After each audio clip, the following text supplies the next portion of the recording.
কে যেন আনমিউট আছেন, একটু মিউট হয়ে যান।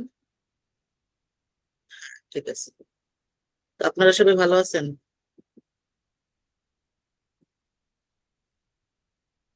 আলহামদুলিল্লাহ।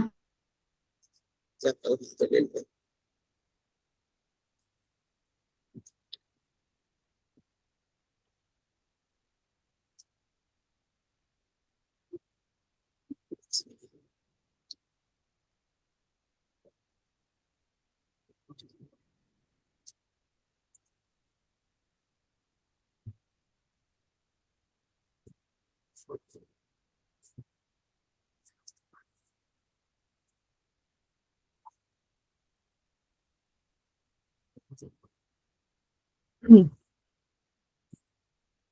বিসমিল্লাহ।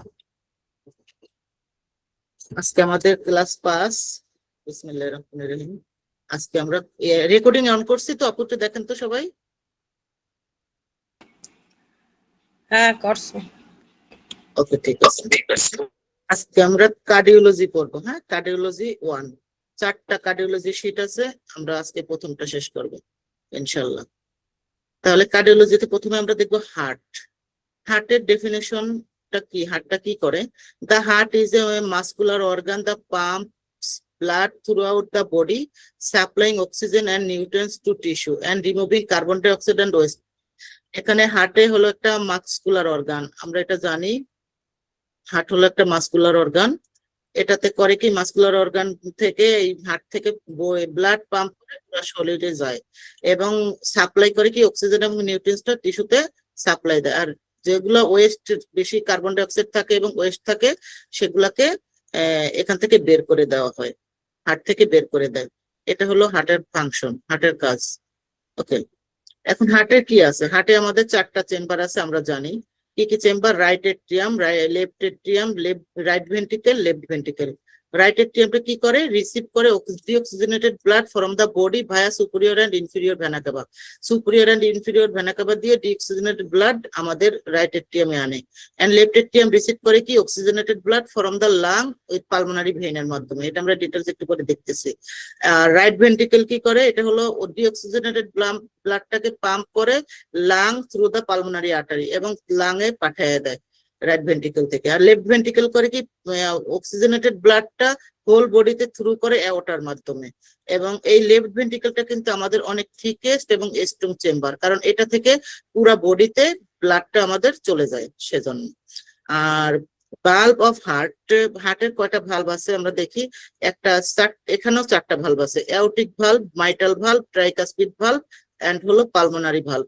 অ্যাওর্টিক ভালভটা হলো কোথায় থাকে? Locate between left ventricle and aorta. ছবি দেখলে আমরা বুঝবো কোন জায়গায় থাকে। Prevent blood from following back flow the into the left ভেন্ট্রিকেলে, যাতে আবার ব্যাক ফ্লো না করতে পারে, এই কাজটা অ্যাওর্টিক ভালভে করে। আর মাইটাল ভালভের লোকেটেড হলো লেফট এট্রিয়াম এন্ড লেফট ভেন্ট্রিকেলে। Allow blood flow from left atrium and left ventricle, prevent ব্যাকফ্লোটা প্রিভেন্ট করে। ট্রাইকাসপিড ভালভের লোকেশনটা কোথায়? Between right atrium and right ventricle.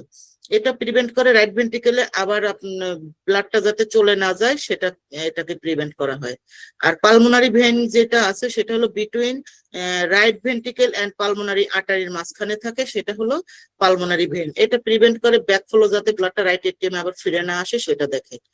এটা আমরা জানি হার্ট রেট আমাদের নর্মাল হলো 60 থেকে 100 বিট পার মিনিট, এবং ইলেকট্রিক্যাল কন্ডাকশন, বৈদ্যুতিক সিগন্যাল যেটা, এটা হার্টে দিয়ে থাকে। Heart contact due to electrical impulse which are the record in ECG. এটা আমরা ইসিজি তে রেকর্ড করি। কোনটা? এই যে ইলেকট্রিক্যাল ইম্পালস যেটা করে সেটা। ইলেকট্রিক্যাল ইম্পালসটা হলেই যে হার্টের ইলেকট্রিক্যাল সিগন্যাল দেওয়া হয়, ইম্পালস। হ্যাঁ, এসএ নোড হার্টের ন্যাচারাল পেসমেকার, আর এবি নোড হলো বান্ডেল অফ হিস এবং পার্কিনজল ফাইবার, এগুলো হলো ইলেকট্রিক্যাল সিগন্যাল। এটা স্প্রেড করে বাই কন্ট্রাকশন। এখন এটা হলো হার্টের, আমরা দেখি হার্টের সিস্টেমটা, ব্লাড যে আসা যাওয়া করে যে সিস্টেম, হার্টের সিস্টেমটা আমরা দেখি। এটা হলো সুপিরিয়র ভেনা কাভা, মোটা। আর এটা নিচেরটা হলো ইনফিরিয়র ভেনা কাভা, এটা আমরা জানি। সুপিরিয়র ভেনা কাভা হলো উপরের অংশের ব্লাড, মাথা এবং ঘাড়ের ব্লাড। আর ইনফিরিয়র ভেনা কাভা হলো নিচের বডির ব্লাড, দুটা হলো আমাদের রাইট এট্রিয়াম, এই হলো রাইট এট্রিয়াম, রাইট এট্রিয়ামে আনে, হ্যাঁ। রাইট এট্রিয়ামে আনার পরে এই যে ট্রাইকাসপিড ভালভটা রাইট এট্রিয়াম এবং লেফট ভেন্ট্রিকেলের মাঝখানে, এই ট্রাইকাসপিড ভালভ থেকে এই জিনিসটা হলো রাইট এট্রিয়াম, রাইট ভেন্ট্রিকেলে নিয়ে আসে। এই ব্লাডটা কিন্তু ডিঅক্সিজেনেটেড ব্লাড, যেটা বডি থেকে আমরা আনতেছি। এবং রাইট ভেন্ট্রিকেল থেকে এটা হলো কি ভালভ, তাহলে হবে পালমোনারি ভালভ। পালমোনারি ভালভের মাধ্যমে পালমোনারি আর্টারি দিয়ে আপনার লাঙে চলে যায়। এখন লাঙে গিয়ে পালমোনারি আর্টারি ডিঅক্সিজেনেটেড ব্লাডটা লাঙে দেয়, লাং থেকে ব্লাডটা অক্সিজেনেটেড হয়ে তখন সেই অক্সিজেনেটেড ব্লাডটা এই পালমোনারি ভেইন কিন্তু রাইট সাইডে, লেফট সাইডে দুইটা, রাইট সাইডে দুইটা, টোটাল চারটা, আর আর্টারি থাকে দুইটা, এই একটা আছে, এই যে এই সাইডে একটা আছে। পালমোনারি আর্টারি দুইটা, ভেইন হলো চারটা। ওকে, তো পালমোনারি ভেইনের মাধ্যমে এটা লাঙে অক্সিজেনেটেড ব্লাড লেফট এট্রিয়ামে আসে। লেফট এট্রিয়াম থেকে এখানে এটা হলো মাইটাল ভালভ, হ্যাঁ। লেফট এট্রিয়াম এবং লেফট ভেন্ট্রিকুলার মাঝখানে যে ভালভটা, এটা হলো মাইটাল ভালভ। লেফট এট্রিয়াম থেকে মাইটাল ভালভের মাধ্যমে লেফট ভেন্ট্রিকেলে আসে। লেফট ভেন্ট্রিকেল থেকে করে কি, এই হলো আপনার অ্যাওর্টিক ভালভ। অ্যাওর্টিক ভালভের মাধ্যমে এটা অ্যাওর্টাতে যায়, অ্যাওর্টা থেকে অ্যাওর্টা সারা বডিতে আপনার অক্সিজেনেটেড ব্লাডটা সাপ্লাই করে। এখন রাইট হার্টটা কি করে সবসময়, রাইট সাইডের হার্ট ডিঅক্সিজেনেটেড ব্লাডটা সবসময় ক্যারি করে, আর লেফট সাইডটা যে অক্সিজেনেটেড ব্লাড লাং থেকে হয়ে এসে লেফট এট্রিয়াম এবং লেফট ভেন্ট্রিকেল সবসময় অক্সিজেনেটেড ব্লাড ক্যারি করে। লাং কি করে, লাংয়ে গিয়ে ডিঅক্সিজেনেটেড ব্লাড মানে কি, এখানে অক্সিজেন কম, এই ব্লাডটাকে অক্সিজেন যোগ করে। এবং ভালভের কাজ কি, ভালভগুলা হলো ওয়ান ওয়ে ফ্লো, মানে যাতে এটা এখানে আসলো ব্লাডটা যাতে আবার ব্যাক করে লেফট এট্রিয়ামে যেতে না পারে, এই কাজটার সাথে সাথে এটা বন্ধ হয়ে যায়। এই কাজটা হলো ভালভ করে। যদি আবার যায় ব্যাক ফ্লো হয় তাহলে তো হার্টের সিস্টেমটা ঠিক থাকলো না। এখন আমাদের জানতে হবে যে লাঙে গিয়ে যে আমাদের যে ডিঅক্সিজেনেটেড ব্লাডটা গিয়ে লাঙে যে অক্সিজেনেটেড হয়, এটা কিভাবে হয়, লাঙের কাজটা কিভাবে করে। রাইট হার্ট ডিঅক্সিজেনেটেড ব্লাড মানে এতে অক্সিজেন কম থাকে এবং কার্বন ডাই অক্সাইডটা বেশি থাকে, যেটা আমাদের বডির জন্য ক্ষতি। তো লাঙের ভিতরে আমরা জানি, লাঙে যাইয়া আপনার লাঙের ভিতরে কি করে, এখানে গ্যাস এক্সচেঞ্জ করে।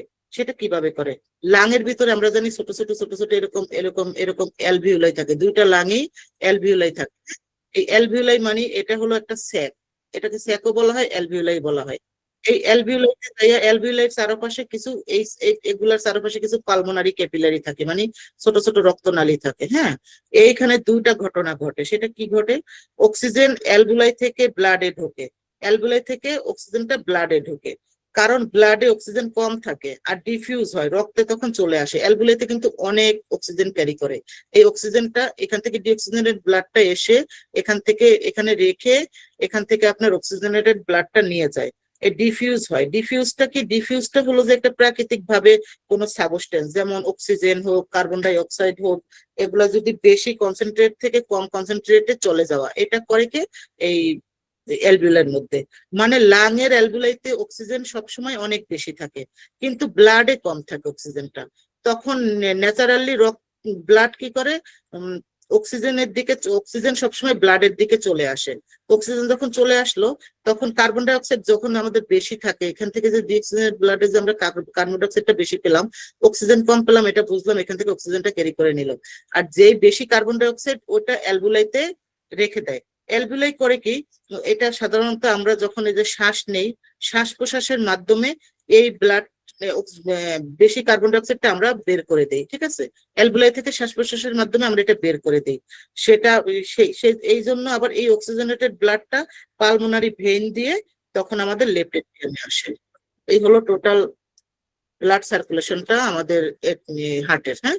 হার্টের পালমোনারি আর্টারি আমরা জানি, এই যে বললাম যে দুইটা আছে, একটা দুইটা, এবং পালমোনারি ভেইন আছে চারটা, লেফটে দুইটা, রাইটে দুইটা। ওকে, এখন আমরা দেখবো কন্ডাকশন সিস্টেম অফ হার্ট। হার্টের ইলেকট্রিক্যাল কন্ডাকশন সিস্টেম যে ইম্পালস করে সেটা আমরা একটু দেখি এটা কিভাবে করে। এটা কন্ডাকশন সিস্টেমে এই যে থাকে কি, S A node, A B node, atrioventricular node, আর হলো রাইট বান্ডেল অফ ব্রাঞ্চ এবং লেফট বান্ডেল অফ ব্রাঞ্চ এবং পার্কিনসেল ফাইবার। এই যে ছোট ছোট কারেন্টের মতো দেখা যাচ্ছে, তারের মতো, কারেন্টের তারের মতো দেখা যাচ্ছে, এগুলো হলো বান্ডেল অফ ব্রাঞ্চ। আর পার্কিনসেল ফাইবার তার থেকেও চিকন, এই নিচের দিকে থাকে, ভেন্ট্রিকেলের দিকে থাকে, দেখেন দুইটা ভেন্ট্রিকেলের দিকে আছে, রাইট ভেন্ট্রিকেল এবং লেফট ভেন্ট্রিকেলের দিকে থাকে, এটা হলো পার্কিনসেল ফাইবার। তা হার্টের এসি নোড যেটা, এটা হলো হার্টের ন্যাচারাল পেসমেকার। এটা নষ্ট হয়ে গেলেই কিন্তু আমাদের আলাদাভাবে পেসমেকার বসায়, যে মানুষের এখানটায় বসায়, এসএ নোডে বসায়। তাহলে পেসমেকার কোথায় বসায়? এসএ নোডে, রাইট এট্রিয়াম এর উপরের অংশে, এবং এই কি যেন, এই যে সুপিরিয়র ভেনা কেভার পাশে দিয়ে এই এসএ নোডটা থাকে। ঠিক আছে, এই এসএ নোডটা কোনো ক্রমে যদি কার্যকর না থাকে, তখনই কিন্তু আমাদের সকল হার্টের ফাংশনটা আর চলবে না, তখনই এখানে পেসমেকার বসানো হয়।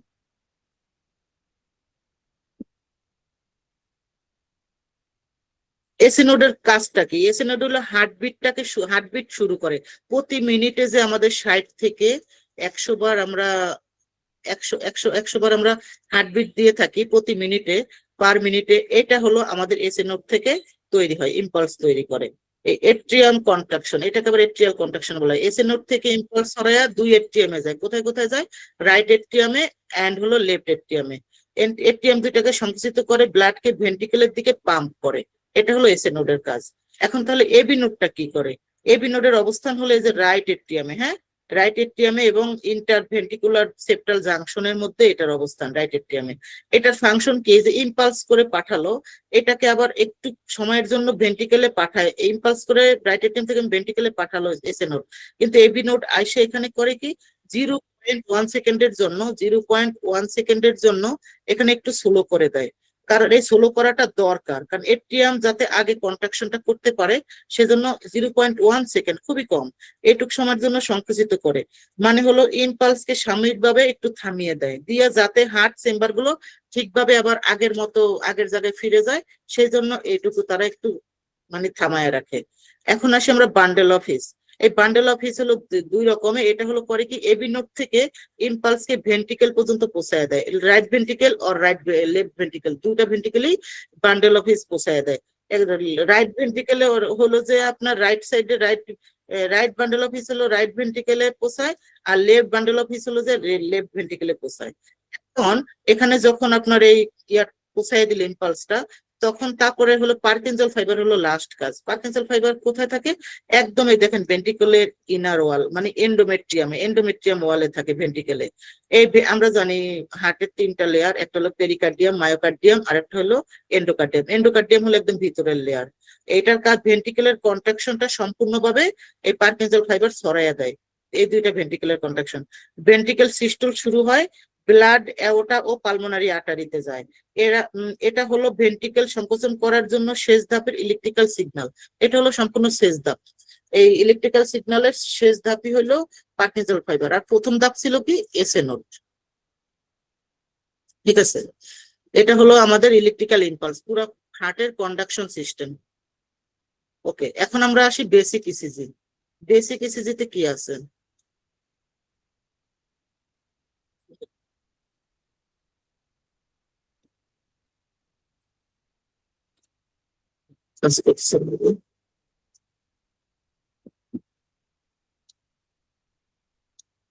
ওকে, বেসিক ইসিজিতে আমরা, ইসিজিটা কি, electrocardiogram. ECG record the electrical activity of the heart. এই যে যেটুকু আমরা কন্ডাকশন সিস্টেম দেখলাম, ইলেকট্রিক্যাল অ্যাক্টিভিটি, এটা দেখার জন্যই আমরা ইসিজিটা করে থাকি। ইসিজিতে আমরা কি কি মেইনলি দেখি? হার্ট রেট শো করে, কি হার্ট রেটটা শো করে, হার্ট রিদমটা শো করে, হার্ট রিদম রেগুলার না ইরেগুলার এটা শো করে, আর strength of timing and electrical impulse show the strong electrical impulse আর and the order in which move through the heart. হার্টের কিভাবে কোন অংশে কার্যক্রম ক্ষমতা কেমন, সেটা হলো আমরা ইসিজির মাধ্যমে দেখে থাকি। এটা হলো একটা নর্মাল ইসিজি। একটা ইসিজিতে পি থাকবে, কিউ থাকবে, P Q R S T, এই 5টা ওয়েভ থাকবে। হ্যাঁ, এটা আমরা মনে রাখবো। এই নর্মাল, এটা হলো নর্মাল ফাংশন। হ্যাঁ, হার্টের এটা নর্মাল ইসিজি, এটা আমরা আগে দেখবো যে কিভাবে হয়। ইসিজি পেপারটা আগে আমাদের বুঝতে হবে। সবাই তো ইসিজি পেপার মোটামুটি দেখছেন। ইসিজি পেপারে 2 ধরনের বক্স ঘর থাকে, একটা হলো ছোট ঘর, একটা হলো বড় ঘর। এইরকম এরকম এরকম বড় ঘর এরকম থাকে, বড় বড় ঘর। এই বড় ঘরের মধ্যেই আবার এখানে আবার ছোট ছোট ঘর থাকে। ঠিক আছে, এখানে আবার অনেক ছোট ছোট ছোট ছোট ঘর থাকে। এটা হলো স্মল বক্স, আর এই বড়টা হলো লার্জ বক্স। স্মল বক্স হলো 0.4 সেকেন্ড, 5টা স্মল বক্সের সমান হলো যাইয়া একটা লার্জ বক্স। একটা স্মল বক্সের কত সেকেন্ড, কত 0.4 সেকেন্ড। এরকম করে 5টা যদি স্মল বক্স হয়, তখন 5টা স্মল বক্স নিয়ে এরকম একটা লার্জ বক্স হবে। তার মানে এটা কত ছোট, ইসিজি পেপার না দেখলে ভালো করে দেখে নিয়েন। দুই ধরনের ঘর আছে। তাহলে আমরা বুঝলাম একটা স্মল বক্স থাকে 0.4 সেকেন্ড, আর 5টা স্মল বক্স মিলে একটা লার্জ বক্স তৈরি হয়। লার্জ ঘর হলো যে আপনার একটা লার্জ ঘর হলো 0.20 সেকেন্ড। হ্যাঁ, এই 20 সেকেন্ডের মধ্যে একটা ইসিজি কিন্তু কমপ্লিট হয়। 5টা লার্জ বক্স সমান 1 সেকেন্ড সময় লাগে। 1 2 3 4 5 এরকম 5টা লার্জ বক্সে যেতে অনলি 1 সেকেন্ড সময় লাগে ইসিজিতে। এখন আসি আমরা পার্ট অফ ইসিজি নর্মাল যেগুলো আছে, যেমন কি কি আছে। পিওএফ, পিওএফ করে কি এট্রিয়া ডিপোলারাইজেশন করে, মানে এট্রিয়ামকে সংকোচন করে। আর পিআর ওয়েভ, পিআর ওয়েভ কোনটা, এই যে পি আর আর, এই পি আর ওয়েভটা এখান থেকে এই পর্যন্ত পিআর ওয়েভ আমরা এখানে দেখে থাকি। এই পিআর ওয়েভটা হয় কি আপনার এট্রিয়াম থেকে ভেন্ট্রিকেল পর্যন্ত ইম্পালস করে। কিউআরএস, কিউআরএস বলে এই লম্বা এটাকে কিউআরএস। এই কিউআরএস টা হলো আপনার কি করে, কিউআরএস এর কাজ হলো ভেন্ট্রিকেল ডিপোলারাইজেশন করা, মানে ভেন্ট্রিকেলকে সংকোচন করা। আর এসটি সেগমেন্ট, এসটি সেগমেন্ট হলো যে এস পর্যন্ত, টি এস থেকে টি পর্যন্ত যেটুকু আছে যে এইটুকু, এটা হলো এসটি সেগমেন্ট। ওকে, এই এসটি সেগমেন্টটা হলো আমাদের ভেন্ট্রিকেল ডিপোলারাইজেশনের শেষ হওয়ার সময়।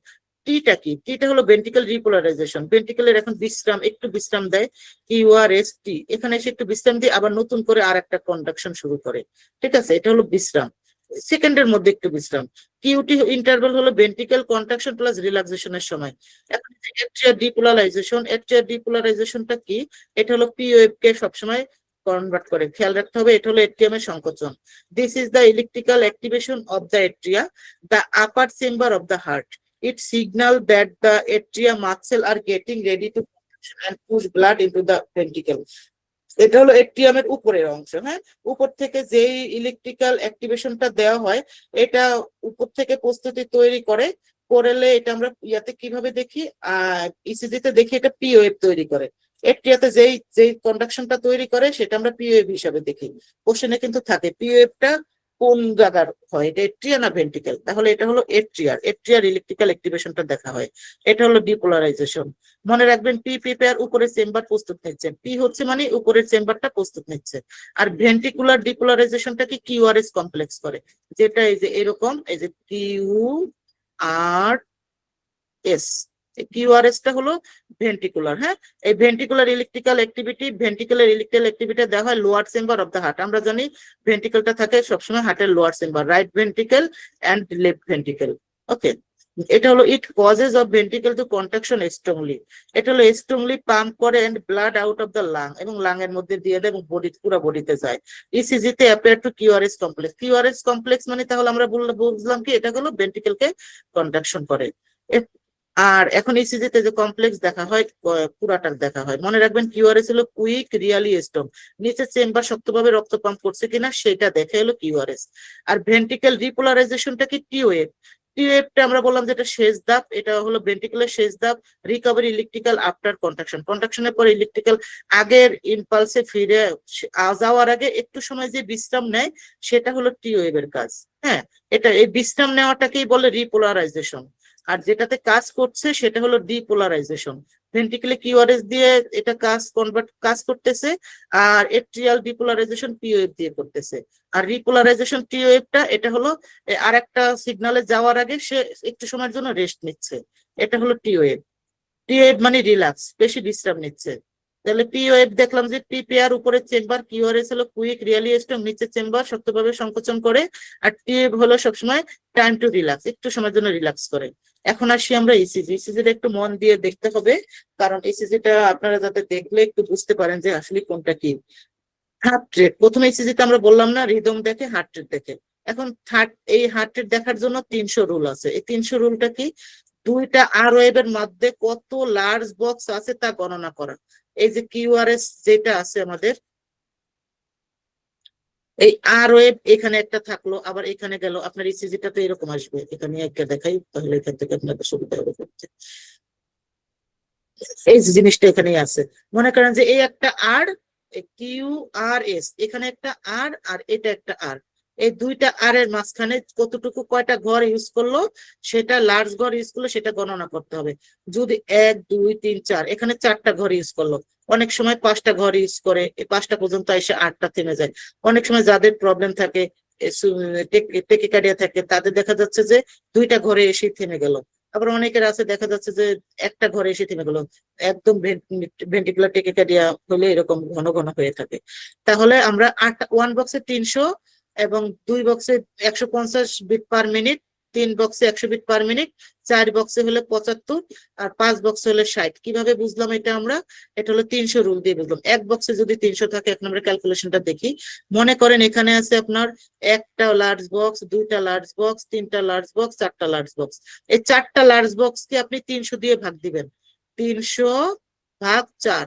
এটা ভাগ দিলে যেটা আসবে সেটাই হলো আপনার কি হার্ট রেট। কি ইজি বের করা, হ্যাঁ। এখন যদি এখানে আপনার 3টা লার্জ বক্সে আপনি দেখতেন যে এখানে আর এখানে আর, তাহলে আপনি 3 দিয়ে গুণ করতেন, ভাগ দিতেন, তাহলে এটা আরো বেড়ে যেত হার্ট রেট। যদি একটা একটা ঘরে থাকতো, একটা ঘর পর পরই আপনার আরো এ বাসে, তখন আপনি এই 300 1 দিয়ে ভাগ দিলে 300 বিট পার মিনিট, মানে 1 মিনিটে তার 300 যাচ্ছে। তো হার্ট রেটটা বের করার সহজ নিয়ম হলো, আমরা যেই কয়টা লার্জ বক্স যাচ্ছে সেই কয়টাকে আমরা 300 দিয়ে ভাগ দিব, তাহলে আমাদের হার্ট রেটটা বের হয়ে যাবে। ওকে। স্মল বক্সে যে অনেক ছোট ছোট, এটা হলো 0.4 দিয়ে যাওয়া হয়, আর লার্জ বক্স হলো 0.2। হ্যাঁ, এভাবে আমরা এটাকে গুণ করে দেখবো।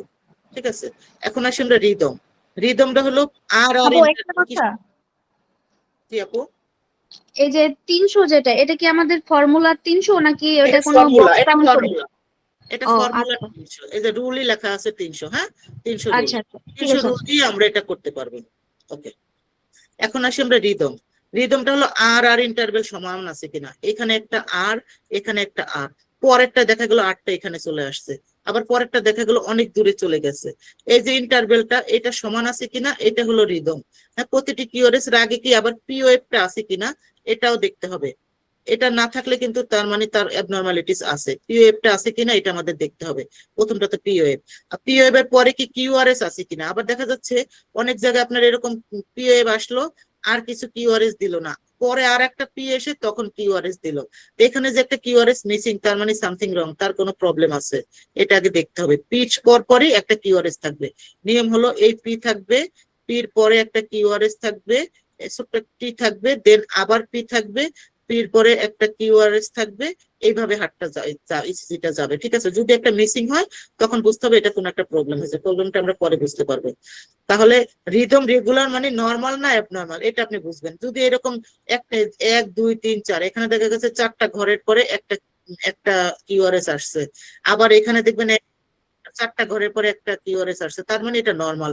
যদি এখানে আসলো 4টা ঘরের পরে, এখানে আসলো 3টা ঘরের পরে, আবার আসলো 5টা ঘরের পরে, তার মানে এটা ইরেগুলার রিদম হচ্ছে। ঠিক আছে, আর এখন আসি আমরা পিওএফ হলো লিড 2 তে আমরা দেখি। ইসিজিতে দেখবেন লিড 1, লিড 2, লিড 3 আছে। ওই লিড 2 যেটা, এটা হলো সবসময় পিওএফ কে অপারেট করে। ঠিক আছে, আর এটা ডিউরেশন হলো 0.12, 0.12 সেকেন্ড। এটা হলো 3টা স্মল বক্সের সমান, যেহেতু একটাতে হলো 0.04, এটা 3 দিয়ে গুণ দেন তখন দেখবেন 3টাতে হলো 0.12 আসছে। পিওএফ ছোট, গোল এবং প্রতিটি কিউআরএস এর আগে থাকবে, এটা ঠিকভাবে আছে কিনা এটা আমরা খেয়াল করবো পিওএফটা। আর পিআর ইন্টারভেল হলো 0.12 থেকে 20 সেকেন্ড পর্যন্ত, 3 থেকে 5টা স্মল বক্সে যাবে।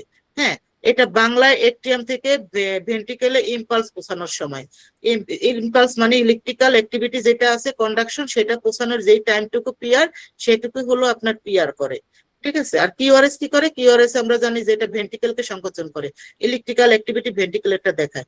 এটা হলো 0.006 থেকে 10 সেকেন্ড। এগুলো আপনাদের দেখতে জানার জন্য লেখা, এগুলো তো মনে রাখতে হবে না। 2 to 3 স্মল বক্সে আছে কিনা এটা আপনারা দেখবেন। যদি 12-র উপরে চলে যায়, 12 সেকেন্ডের উপরে চলে যায়, তখন এটা অ্যাবনর্মাল। আর এসটি সেগমেন্টটা কি? Should be flat isotonic line, no elevation no depression, flat isotonic line থাকবে। ঠিক আছে, এখানে ইসিজিতে আমরা এরকম যদি দেখি যে ফ্ল্যাট হয়ে গেছে, তার মানে এসটিটা, এই এস এর পরে যে টিটা থাকে এটাতে এসটি সেগমেন্টটা এলিভেশন, মানে এটা এরকম থাকার কথা, টিটা এরকম না থেকে একটু ফ্ল্যাট আছে, তখন এটাকে বলি আমরা, সরি একটু উঁচু আছে, তখন এলিভেশন। আর যদি টিটা একটু ডিপ্রেশন নিচের দিকে থাকে, তখন এটা হলো এসটি ডিপ্রেশন। এটা এসটি সেগমেন্টটা দেখতে হয়। এটা দিয়েই কিন্তু এই এসটি সেগমেন্টটা দিয়ে সাধারণত আমরা এমআইটাকে চিহ্নিত করি। যখন একটা ইসিজিতে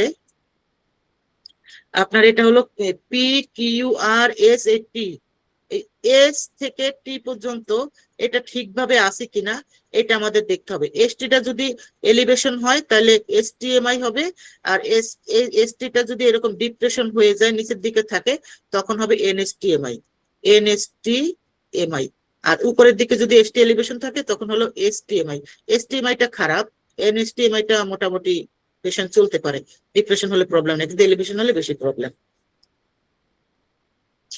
আর কি টিওএফটা তো আমরা জানি এটা হলো একটা বিশ্রামের সময়, প্রত্যেকটা শেষ হওয়ার পর ইসিজি একটু একটু ইম্পালসটা, একটু ইলেকট্রিক্যাল ইম্পালসটা বিশ্রাম নেয়, তারপরে আবার নতুন করে টিওএফ দিয়ে আবার নতুন করে ইসিজি শুরু হয়।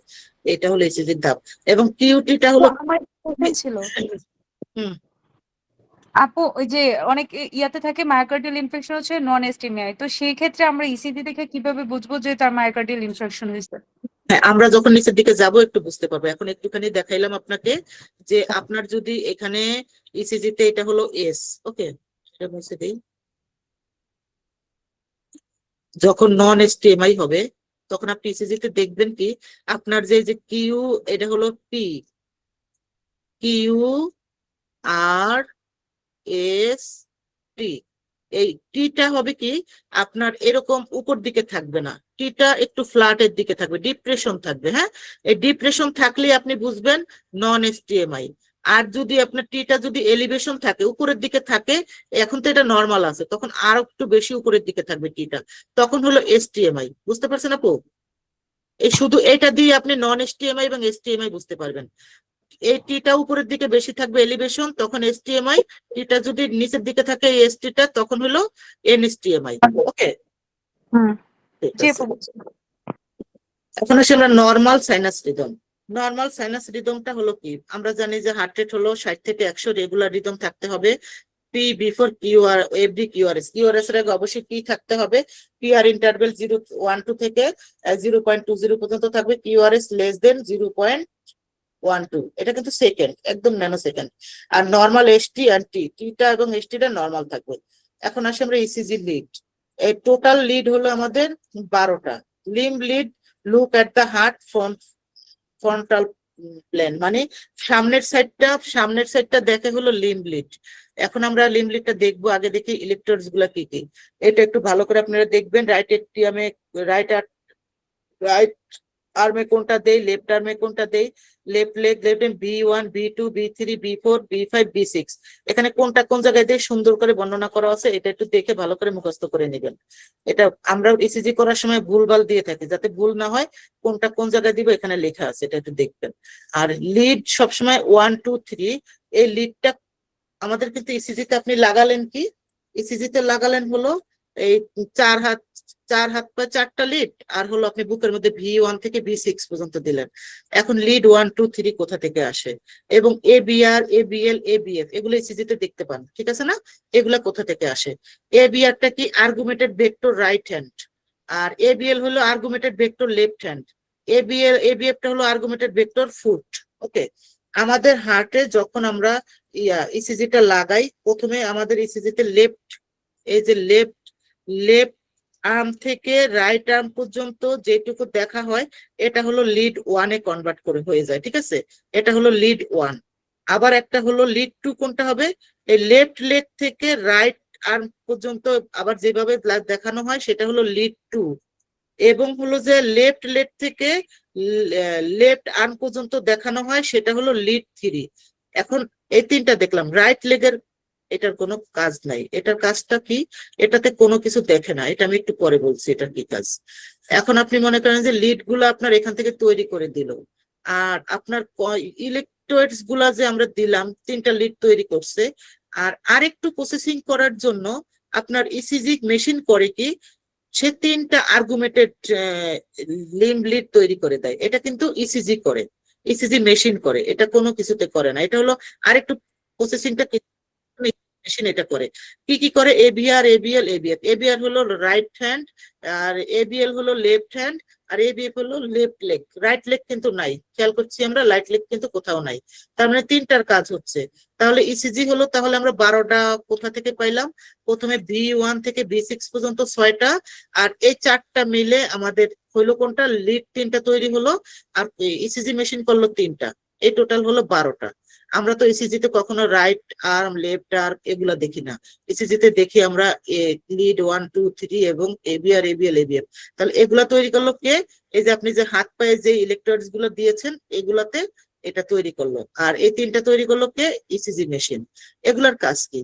এই লিম্ব লিড গুলা সবসময় ক্যামেরার মতো কাজ করে। এই যে এবিআর, এবিআরটা মনে করেন যে ডান সাইডে, এবিএলটা লেফট সাইডে, এবং এই লিড 1 এখানে ক্যামেরা, আবার লিড 2 এই কর্নার থেকে ক্যামেরা, এবিএফটা এখান থেকে ক্যামেরা, লিড 3 এখান থেকে, টোটাল চারপাশ থেকে ক্যামেরার মতো কাজ করে আপনার হার্টটাকে দেখে। ঠিক আছে? ইসিজিটা যে আসে কিভাবে আসে?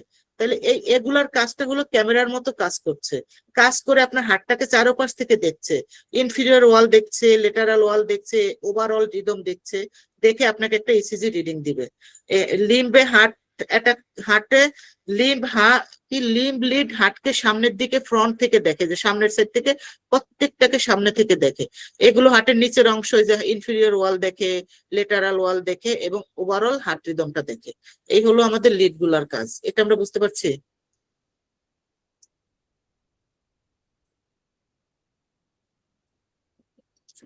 এখন আসি লিম্ব লিড। এই যে এটাকে আমরা বলি bipolar lead, lead 1 lead 2 lead 3। আর আর্গুমেন্টেড লিড যেটা ইসিজি মেশিন তৈরি করে সেটা হলো এবিআর এবিএল এবিএফ। তাহলে এখন লিড 2 করে কি? ইনফিরিয়র ওয়াল দেখে। লিড 2 এর কাজ হলো ইনফিরিয়র ওয়াল, মানে হার্টের নিচের অংশটা দেখে। আর এটা যে ক্যামেরার মতো দেখছে। আর লিড 3 হলো ইনফিরিয়র ওয়াল নিচের অংশ, এটাও নিচের অংশ দেখে। এবিএফটা হলো ইনফিরিয়র ওয়ালের নিচের অংশ দেখে। লিড 1 হলো লেটারাল ওয়াল পাশের অংশ দেখে, এবিএল লেটারাল ওয়াল পাশের অংশ দেখে, আর এবিআর হলো রাইট সাইড ভিউ, এটা হলো রাইট সাইড ডান পাশটা দেখে। তার মানে ইনফিরিয়র ওয়ালটা এবং লেটারাল ওয়ালটাই বেশিরভাগ দেখা হয়। এখানে দুইটাই দেওয়া আছে, ইনফিরিয়র ওয়াল এবং লেটারাল ওয়াল। এটা থেকে আমাদের ইসিজিটা চলে আসে। আর লিড 2 সবসময় দেখার জন্য ব্যবহার করা হয়, এটা বেশিরভাগ ডাক্তাররা দেখে, কারণ এটা ইনফিরিয়র ওয়ালটা দেখে তো। আর বেশিরভাগ আমরা যেহেতু ইনফিরিয়র এমআই বলি, তো এমআইটা বেশি হয় বা কোনো প্রবলেম ইনফিরিয়র ওয়ালে বেশি হয়ে থাকে, এই জন্য ইনফিরিয়র ওয়ালটা দেখার জন্য লিড 2টা সবসময় বেশি ব্যবহার হয়। আর চেস্ট লিড গুলা, এটা হলো চেস্ট লিড, ওই উপরে যে দিয়েছি এটা কোথায় কোনটা আমরা লাগাবো সেটা এখানে ডিটেলস দেওয়া আছে, এটা আপনারা দেখবেন। আর মেইনলি অ্যাসেস হলো এন্টিরিয়র ওয়াল, সেপ্টাল ওয়াল, লেফট ভেন্ট্রিকল। এটার কাজ হলো চেস্ট লিডের। যে চেস্ট লিড গুলা দিলাম এটা দিয়ে হলো ওগুলা, ওই উপরের যে লিড ছিল এগুলা দিয়ে তো ইনফিরিয়র ওয়াল, লেটারাল ওয়াল, রাইট সাইড দেখলো। এখন চেস্ট লিড কি কি দেখবে? চেস্ট লিড দেখবে এন্টিরিয়র ওয়াল, সেপ্টাল ওয়াল, লেফট ভেন্ট্রিকল অ্যাক্টিভিটি ঠিক আছে কিনা এগুলা দেখবে। চেস্ট লিডের নাম এই যে V1 থেকে V6 পর্যন্ত। V1 V2 হলো সেপ্টাল ওয়ালের মাঝের দেয়ালটা দেখে, সেপ্টাল মানে মাঝের দেয়াল। আর V3 V4টা হলো এন্টিরিয়র ওয়াল সামনের অংশটা দেখে। V5 V6 হলো লেটারাল ওয়াল পাশের অংশটা দেখে। তাহলে মোটামুটি আমাদের হার্টের পুরাটা দেখা হয়ে গেল ইসিজি দিয়ে। ঠিক আছে? আর B1 BT চেঞ্জ মানে এই যে সেপ্টাল এমআই, এটা যেহেতু আমাদের সেপ্টাল ওয়ালটা দেখলো তাইলে তার মানে এটা কোনো চেঞ্জ হয়েছে, তাহলে সেপ্টাল এমআই হলো। আর V3 V4 এন্টেরিয়র ওয়াল দেখে, তার মানে anterior MI. B5 B6 lateral ওয়াল দেখে, লেটারাল এমআই। ওকে, এগুলাতে কোনো প্রবলেম থাকলে আপনি ইসিজিতে B1 B6 সব আলাদা আলাদা থাকে, ওগুলাতে চেঞ্জ থাকলে আপনি এগুলা বুঝবেন যে এটার জন্য এটা হয়েছে, এটার জন্য এটা হয়েছে। লিম্ব লিড সবসময় লুক দা ফ্রন্ট, আর চেস্ট লিড সবসময় লুক ফ্রম টপ। এই টোটাল 12 লিড, যেটা আমি আগেই বলে ফেলছি, lead 1 lead 2 lead 3 aVL aVF এবিএফ আর B1 থেকে B6 পর্যন্ত। এখন হুইচ ইজ মোর ইম্পর্টেন্ট, দুটা গুরুত্বপূর্ণ কাজ আছে কিন্তু আলাদা। রিদম অ্যানালাইসিস করা, লিম্ব লিড এটা করে, এবং এমআই লোকেশন বা ওয়াল প্রবলেম এটা চেস্ট লিড দিয়ে ভেরিফাই করা হয়। ঠিক আছে? রিদম অ্যানালাইসিস করে লিম্ব লিড গুলা এই উপরের এই কয়টায়। আর এমআই হয়েছে কিনা সেটা দেখে হলো আমাদের চেস্ট লিড গুলা। চেস্ট লিড আর লিম্ব লিড এটা আমরা মনে রাখবো, কোনগুলা লিম্ব লিড আর কোনগুলা চেস্ট লিড। যেটা চেস্টে লাগাই সেটা চেস্টের, যেটা লিম্বে লাগাই লিম্বের কারণে যেগুলো তৈরি হয়েছে সেটা হলো limb lead. ECG wave, ECG তে মূল 3টা ইম্পর্টেন্ট ওয়েভ আছে, হার্ট ইলেকট্রিক্যাল অ্যাক্টিভিটি রিপ্রেজেন্ট করে। কি কি? পি ওয়েভ, কিউআরএস, আর একটা হলো যে টি ওয়েভ। এটা আমরা আগেই পড়ে আসছি। পি ওয়েভ হলো এট্রিয়াল ডিপোলারাইজেশন করে, কিউআরএস ভেন্ট্রিক্যাল ডিপোলারাইজেশন করে, টি ওয়েভ হলো ভেন্ট্রিক্যাল ডিপোলারাইজেশন, বিশ্রামের টাইমটা। হ্যাঁ, এটা হলো বিশ্রামের time. ECG interval P R ইন্টারভেলে হলো যে from P wave to start QRS. P wave থেকে কিউআরএস পর্যন্ত আসতে যেটুকু টাইম, এখানে পিওএফ আছে মনে করেন এইটা, তারপরে আপনার এই কিউআরএস এ আসলো, এখানকার যেটুকু টাইম এটা হলো পিআর ইন্টারভেল বলে, হ্যাঁ। এই মাঝখানের এটাকে বলে পিআর ইন্টারভেল। পিআর ইন্টারভেলটা ইম্পর্টেন্ট, যদি অনেক বড় থাকে তার মানে কোনো প্রবলেম আছে। পিওআরএস, এই পিআর ইন্টারভেল হলো পি থেকে আর এর মাঝখানে যেটুকু টাইম আছে এটা হলো PR interval. Show time electrical signal travel from atria to ventricle, মানে এখানে হলো কোনো এট্রিয়া থেকে সিগন্যাল পাঠায় ভেন্ট্রিকলে পাঠানো পৌঁছানোর যে ইম্পালস সময় সেটুকু। এটার জন্য তো আমরা সময়টা বলে দিলাম না উপরে, কত সেকেন্ড জানি পিআর ইন্টারভেল ছিল? 0.12। 0.12। ওর উপরে হলেই আমাদের এটা কনসার্ন হতে হবে, তার মানে হার্টে কোনো প্রবলেম আছে। ওকে। আর কিউটি ইন্টারভেল এটা হলো form QRS end of the T, মানে এই যে কিউআরএস টা শেষ, আপনার কিউআরএস টা শেষ হয়ে এখানেই তো টি টা শুরু হলো। এই যে কিউআরএস, এই এস এস থেকে টি পর্যন্ত, আর এখানে হলো কিউ, এইখান থেকে এই পর্যন্ত যেটুকু ইন্টারভেল আছে এটাকে বলে কিউটি ইন্টারভেল, হ্যাঁ। এই কিউটি ইন্টারভেলটাও যে একটা উপরে আপনার ইয়ার লেখা আছে কত টাইমের মধ্যে যাবে, তার বেশি হলেই তখন মনে করতে হবে যে হার্ট ঠিকভাবে কাজ করছে না, কোনো একটা প্রবলেম হয়েছে। টিতে যে একটা রেস্ট দিবে, রেস্ট এমন রেস্ট দিলো পরের ইসিজিটা অনেক দূর করে আসলো, তার মানে তার তো অনেক বেশি প্রবলেম আছে। টিটা একটু সময়ের জন্য রেস্ট দিয়ে দেন আবার আপনার শুরু করে দিবে। আর আর ইন্টারভেল তো আমরা বললাম, এই একটা কিউআরএস আবার গেল, আবার একটা কিউআরএস শুরু হলো, আবার গেল, আবার একটা কিউআরএস শুরু হলো, এটা হলো আর ইন্টারভেল। এই একটা আর, এই একটা আর, এই একটা আর, এই আর ইন্টারভেলটা ঠিকভাবে আছে কিনা এটা আমরা দেখবো। আর এটা দিয়ে কিন্তু আমরা হার্ট রেটটা দেখি, উপরে বললাম কয় বক্স থাকবে সেটা তো উপরেই বলে দিছি। আর রিদম, রিদম হলো রেগুলার আর ইন্টারভেল, এটা দেখতে হবে, এটা যদি ঠিক থাকে তাহলে রিদম ঠিক আছে। P Q R S T sequence ঠিক আছে কিনা, এখানে P Q R S T একবারে ঠিক আছে কিনা এটা আমাদের দেখতে হবে। নর্মাল সাইনাস তাহলে যদি ঠিক থাকে এবং আর ইন্টারভেল ঠিক থাকে এটা হলো নর্মাল সাইনাস রিদম। আর ইরেগুলার কখন হবে? আর ইন্টারভেল ভ্যারিস করছে, এখানে আর ইন্টারভেলটা আপনার অনেক দূরে দূরে হইছে বা কাছে আসছে, অনেক ভ্যারিস করছে। P Q R S T টা সিকোয়েন্সটা ঠিকভাবে নাই, P Q R S T সিকোয়েন্সটা যেভাবে থাকার কথা সেইভাবে নাই, তার মানে এট্রিয়াল ফিব্রিলেশন হতে পারে। তো সেটা দেখবো কিভাবে আমরা? ইসিজি এক্সাম্পল ডিটেলস, ইসিজি তে নন ইনভেসিভ, এটা হলো একটা নন ইনভেসিভ, এটা পেইনলেস একটা প্রসিডিউর। এখানে আমরা স্ট্যান্ডার্ড হলো 12 লিড দিয়ে সাধারণত করে থাকি। এটাতে আমরা কি কি দেখি? এরিথমিয়া আছে কিনা, হার্ট ব্লক আছে কিনা, এমআই আছে কিনা, ইসকিমিয়া আছে কিনা, এগুলো আমরা দেখে থাকি। ঠিক আছে, এই হলো আপনার ইসিজি টোটাল। এখন ইসিজিটা আমরা নর্মালটা তো বুঝছি যে নর্মাল কিভাবে থাকবে, নর্মাল থেকে একটু অ্যাবনর্মাল হয়ে গেলেই সেখানে আমাদের অন্য প্রবলেম হবে, সেটা আমরা ধাপে ধাপে দেখবো। এট্রিয়াল ফিব্রিলেশনে কি হয়, ভেন্ট্রিকুলারে কি হয়, এবং আপনার এসবিটি তে কি হয়, সাইনাস টেকিকার্ডিয়াতে কি হয়, সেগুলো আমরা নিচে দেখবো। কিন্তু নর্মাল যেটুকু বললাম সেটুকু তো আমরা বুঝছি, জি বুঝছেন? ওকে, ঠিক আছে। পরেরটা আমরা ধাপে ধাপে আস্তে আস্তে নিচে দেখবো। এখন আসলে সোডিয়াম হলো, এটা হলো membrane protein P type ATPase, then maintain high sodium outside and high potassium inside the sell.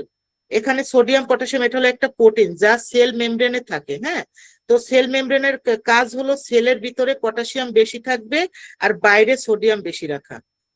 Potassium ভিতরে থাকবে, সোডিয়াম বাইরে, সোডিয়ামটা বেশি রাখবে। এটা হলো পি টাইপের এটিপেস নামে পরিচিত, মানে এটা সেলকে সঠিক আকারে রাখতে, সিগন্যাল পাঠাতে এবং ভোল্টেজ বজায় রাখার জন্য সাহায্য করে থাকে সোডিয়াম পটাশিয়াম এটিপাসটা। আর তাহলে এটার মেকানিজমটা কি হবে? এটা 3 আয়ন মানে পাম্প কিভাবে কাজ করবে? সোডিয়াম আয়ন বের করা, প্রতি চক্রে আমরা 3টা আয়ন সোডিয়াম আয়ন বাইরে যায়, এটা হার্টের একটা কাজ। এটা প্রতি একটা চক্র দিবে, একটা চক্রতে 3টা সোডিয়াম আয়ন বাইরে যাবে এবং পটাশিয়াম আয়ন ঢুকবে। ওই একই চক্রে 2টা পটাশিয়াম ভিতরে ঢুকবে। একটা চক্র দিছে না, এই চক্রের মধ্যে 3টা সোডিয়ামকে বাইরে বের করে 2টা পটাশিয়াম আয়নকে ভিতরে ঢুকাই দিবে টোটাল একটা চক্রের মধ্যে। তাহলে এটার ফলাফলটা কি হবে? সেলের ভিতর নেগেটিভ থাকে, কারণ হলো সেলেতে সোডিয়াম বের করে দেয় 2টা আর পটাশিয়াম 2টাকে ঢুকায়। সহজভাবে মনে রাখতে আমরা মনে রাখতে পারি 3 আউট 2 ইন, 3 আউট 2 ইন। 3 হলো কি সোডিয়াম আর 2 হলো কি পটাশিয়াম। তাহলে আমরা মনে রাখবো 3 আউট 2 ইন। ওকে, 3টাকে আউট করে সোডিয়াম আর 2টা পটাশিয়ামকে ভিতরে ঢুকিয়ে দেয় একটা সার্কেলের সময় এটা কাজটা করা হয় পাম্পে। ফাংশন কি? এখানে হলো যে মেইনটেইন সেলুলার অসমোলারিটি, অসমোটিক ব্যালেন্সটাকে মেইনটেইন করার জন্য, ঠিক রাখার জন্য। সেলে যদি বেশি পানি ধরে রাখে বা না রাখে, একবারে শুকায় না, সেলটাকে কি করে ঠিকভাবে কাজ করে। সেলের মধ্যে এই আমাদের বডিতে তো সেল থাকে, সব জায়গায় সেল থাকে, সেলের মধ্যে অতিরিক্ত পানি ধরেও রাখবে না, একবারে শুকাইয়াও দিবে না। এটাকে মেনটেন করে কে? সোডিয়াম এবং পটাশিয়াম কনসেন্ট্রেট করে এটাকে ঠিক রাখে। ওকে। 2 নম্বরে কি? Regulate cellular volume. এটা বেশি স্ট্রিং হওয়া বন্ধ করে, মানে আপনার যে অতিরিক্ত যে শুকাইয়া যাবে বা নষ্ট হয়ে যাবে সেটাকে, বা সোয়েল হয়ে যাবে, ফুলে যাবে, এরকম হয় না সেলের ভিতরে। এটাকে আপনার বন্ধ রাখে এই আয়নটা যদি ঠিকভাবে সোডিয়াম পটাশিয়াম কাজ করে। Support action potential.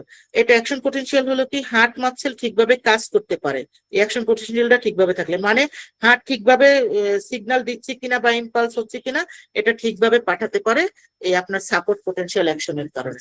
এটা হলো এটা ফাংশন, এটা থেকে কোনো কোশ্চেন থাকে না, কিন্তু আপনারা জাস্ট একটু ফাংশনটা দেখার জন্য যে সোডিয়াম আয়নটা কিভাবে কাজ করে বা পটাশিয়াম আয়নটা কিভাবে কাজ করে। সোডিয়াম পটাশিয়াম যদি পাম্প ডিসফাংশন হয়ে যায় তখন তো বডিতে কিছু সমস্যা দেখা দেয় আমাদের। কি কি দেখা দেয়? সেল সিগন্যাল ইন্টারেক্ট, মানে সিগন্যাল ব্লক হয়ে যায়। ব্লক হয়ে গিয়ে কি করে? মাসেল কন্ট্যাক্ট না করে হাই ইন্টারসেলুলার সোডিয়াম, এটা কন্ট্যাক্ট করে না ইন্টারসেলুলার সোডিয়ামটাকে, বেশি হলে তখন হলো কি CO2, মানে কি এটা হলো আপনার calcium, via sodium and calcium exchange করে। মানে হলো সোডিয়ামটা হলো মাসেল কন্ট্রাকশন ঠিকভাবে হয় না, যখন না হয় ক্যালসিয়ামের, যেহেতু এখানে 2+ আছে, Ca মানে ক্যালসিয়াম, 2+ মানে দুইটা আয়ন, চার্জ যুক্ত আয়ন আছে এখানে। এটা শুধু বোনের জন্য কাজ করে না ক্যালসিয়ামটা, এটা কিন্তু মাথা, মস্তিষ্ক, আমাদের হার্ট মাসেল, ব্লাড ক্লটিং হওয়ার জন্য গুরুত্বপূর্ণ ভাবে কাজ করে। এখানে এটা আশা করলো কি, ইন্টারসেলুলারে যদি সোডিয়াম বেশি হয়ে যায় তখন ক্যালসিয়ামটা এসে ওইটাকে ঠিকভাবে চার্জ যাতে হতে পারে সেটার দিকে এটা এসে কাজ করে। আর লো ইন্টারসেলুলার পটাশিয়ামটা কি করে? তখন হলো যে আয়নিক ইমব্যালেন্স হয়ে যায়, যখন লো হয়ে যায় তখন আমাদের যদি পটাশিয়ামটা কমে যায় তখন কি হবে? মাসেল উইকনেস হয়ে যাবে, এরিথমিয়া হবে, এবং সিভিয়ার ডিসফাংশন হলে নিউরোলজিক্যাল এবং কার্ডিওলজি প্রবলেম হবে। যে কোনো এগুলো যদি ডিসফাংশন হয়, মনে করেন সোডিয়াম একদম, পটাশিয়াম কমে গেছে, সোডিয়াম কমে গেছে বা বেড়ে গেছে, তাহলে কিন্তু উইকনেস, এরিথমিয়া এগুলো দেখা দিবে। সো এই জন্য আমাদের কিন্তু হার্ট পেশেন্ট যারা এমআই পেশেন্ট তাদেরকে আমরা সোডিয়ামটা কম খাইতে দেই, পটাশিয়ামটা ঠিকভাবে খাই, কিন্তু পটাশিয়াম যাতে না বাড়ে সেদিকে খেয়াল রাখতে হবে, অতিরিক্ত খাওয়া যাবে না। এটা গেল এই পর্যন্ত মোটামুটি হার্টের কাজ। এখন আসি আমরা এরিথমিক ড্রাগ। হার্টের কিন্তু অনেক ফাংশন আছে, আরো অনেক আছে। এরিথমিক ড্রাগের মধ্যে কি কি আমরা এখন দিতে পারি? Sodium channel blocker. এই সোডিয়াম চ্যানেল ব্লকার কি করে? হার্টের যে অস্বাভাবিক রিদম আছে যেটা আমরা এরিথমিয়া বলি, এই রিদমটাকে ঠিক রাখতে ব্যবহার করা হয়। অনেক পেশেন্টের এরিথমিয়া আছে, সেই শুইলেও হাত কাঁপতে থাকে, বসলেও কাঁপতে থাকে, হাঁটলে বলে না আমার এখানে ব্যথা করে, ধপধপ করে। তো ওইটাকে ঠিক করে কে? Sodium channel blocker. Sodium channel ব্লকারের ওষুধের নাম হলো প্রোকেনামাইড, কুইনিডিন আর লিডোকেন। এই সমস্ত ওষুধ হার্টের ইলেকট্রিক্যাল সিগন্যালকে নিয়ন্ত্রণ করে। মেকানিজম কি? এটা হলো inhibit sodium influx during cardiac action potential. এটা হলো ইনফ্লাক্স মানে হলো ভিতরে ঢোকায়, হ্যাঁ, এটা হলো সোডিয়ামকে ইনফ্লাক্স ভিতরে ঢোকানোটাকে বন্ধ করে দেয়। বন্ধ করে দিয়ে তখন হার্ট সেলে অ্যাকশন পোটেনশিয়াল তৈরি হলে সোডিয়াম সেলের ভিতরে ঢোকে। ঢুকতে তখন করে কি, এই ড্রাগ সোডিয়াম চ্যানেল বন্ধ করে সোডিয়াম ঢোকার সময় কমিয়ে দেয়। যদি অতিরিক্ত সোডিয়াম ঢুকে তখন তো হার্টের জন্য তার এরিথমিয়া শুরু হয়ে যাবে। এটার কারণে এই মেকানিজম, এরিথমিয়া কমানোর জন্য আমরা এই সোডিয়াম চ্যানেলটা ব্যবহার করে থাকি। সহজভাবে সোডিয়াম ঢুকতে পারছে না তাই সিগন্যাল ধীর হয়। তো রেজাল্ট ফলে কি হবে? এটা ইলেকট্রিক্যাল কন্ডাকশনটা আমাদের ধীরে চলবে, অ্যাবনর্মাল রিদম ঠিক হয়ে যাবে। তখন তো অতি তাড়াতাড়ি চলছে, এখন আস্তে আস্তে যেটুকু দরকার সেভাবে চলবে এই ওষুধের কারণে, সোডিয়াম চ্যানেল ব্লকারের কারণে। Help control abnormal heart rhythm and arrhythmia. Use করি আমরা এটা কোথায় কোথায় এরকম প্রবলেম হয়? ভিটিতে। ভিটি মানে ভেন্টিকুলার টেকিকার্ডিয়া। এগুলো আমরা ধাপে ধাপে সবই দেখবো, আজকে দেখি বা অন্য ক্লাসে দেখি, আছে সেটা। হার্টের নিচের চেম্বার ভেন্টিকেলের খুব দ্রুত ডিক ডিক করে। ভেন্টিকুল তো আমরা জানি নিচের দুটা চেম্বার, রাইট ভেন্টিকেল এন্ড লেফট ভেন্টিকেল, এই দুইটা চেম্বার অতি তাড়াতাড়ি ইম্পালস করতেছে। সোডিয়াম ব্লক রেট কমায় এবং রিদম ঠিক রাখে। আর এট্রিয়াল ফিব্রিলেশন, হার্টের উপরের চেম্বার, আমরা জানি এটা হলো পি দিয়ে করছি আর এটা হলো কিউআরএস দিয়ে করেছি, এটা মনে রাখবেন। হ্যাঁ, এসিজি তে এই দুইটা কিন্তু চেঞ্জ আসবে। ভিটিটা বুঝবেন কিউআরএস এর কোনো ডিফারেন্স থাকলে, আর যদি এট্রিয়াল ফিব্রিলেশন পি না থাকে বা পি অনেক বড়, অনেক দূরে পি থাকার কথা, এইটুকু পি আছে এত বড়, আবার দেখা গেছে যে পি এটাতে আছে, পরের কিউআরএস এর সাথে পিটা নাই, অ্যাবসেন্ট, তখন বুঝবে যে তার এট্রিয়াল কোনো প্রবলেম হচ্ছে। এটা হলো হার্টের উপরে চেম্বার, এট্রিয়ালটা অস্থিরভাবে সিগন্যাল দেয়। ড্রাগ ইরেগুলার হার্টবিট কে নিয়ন্ত্রণ করে। তাহলে আমাদের সোডিয়াম চ্যানেলের ড্রাগ গুলা এটাকে, হার্টবিটটাকে নিয়ন্ত্রণ করে। এখন আসি আমরা বিটা ব্লকার। বিটা ব্লকারের এগুলা মূলত হার্টের বিটা 1 রিসেপ্টরকে ব্লক করে দেয়। হার্টের যে বিটা 1 রিসেপ্টর আছে ওইটাকে ব্লক করে দেয়। প্রোপানোলন, মেটোপ্রোপোল, এটিনোলল, আনোল, ইসেমোলল, এগুলা হার্টের কাজকে ধীরে করে এমন ওষুধ, যাতে দ্রুত যেগুলা অনেক বেশি সমস্যা হয় সেগুলোতে আমরা এটা দিয়ে থাকি, এবং যাদের হার্ট রেট অনেক বেশি 100 এর উপরে তাদেরকে আমরা এই বিটা ব্লকার দিয়ে থাকি। বিটা ব্লকার এডিনার্জিক, এটা কিভাবে মেকানিজম করে? এডিনার্জিক রিসেপ্টর, আমাদের হার্টকে বিটা 1 রিসেপ্টর থাকে, এই ওষুধগুলো রিসেপ্টর ব্লক করে দেয়। এটা কিভাবে করে? হার্ট সেলের বিটা ব্লকার রিসেপ্টরে ইপিনেফ্রিন, এডিনাল বা নর এডিনালিন নামে বাইন্ডিং, ওইটাকে বাইন্ডিং করে। এই যখন আপনি এই ড্রাগ গুলো দিবেন তখন করবে কি, এইটাকে ব্লক করে দিবে, এই রিসেপ্টরটাকে ব্লক করে দিবে, মানে হরমোন গুলোকে হার্টে আর তখন কাজ করতে পারবে না। যাতে কাজ করতে না পারে, যাতে হার্টটাকে ঠিকভাবে রাখে, সেই জন্য আমরা এই বিটা ব্লকারটা দিয়ে থাকি। ফলে কি হয়, এটা হার্ট রেটটা যদি কমে, বিটা ব্লকার দিলে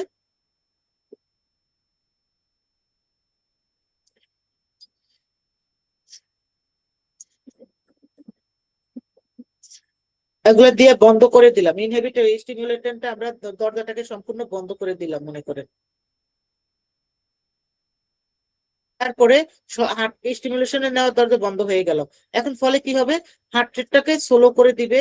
যখন হার্ট রেটটা যে 120 উপরে ছিল এটাকে স্লো করে দিবে, এবং আপনার হলো যেই আবার এটা দেওয়ার সময় খেয়াল রাখতে হবে, এমন স্লো করে দেয় আবার যে 60-এর নিচে চলে আসে। হ্যাঁ, এটা আবার খেয়াল করতে হবে যে কতখানি কমলো। 60-এর নিচে আসলে অবশ্যই স্টপ করে দিতে হবে মেডিসিন, ডক্টরের সাথে কনসাল্ট করে স্টপ করে দিতে হবে। হার্টের একটা ভালো করতে যায় দেখা গেছে এটা আবার অনেক বেশি কমাই দিচ্ছে, ওদিকেও কিন্তু ফলো আপে রাখতে হবে তার। আর হলো কি, হার্টটাকে অনেক শান্ত রাখে। হার্টটা যে অনেক গরম হয়েছিল, অনেক এরিথমিক ছিল, তার এটাকে এই ওষুধটা দিয়ে হার্ট রেটটাকে কমাই দেওয়া হয়।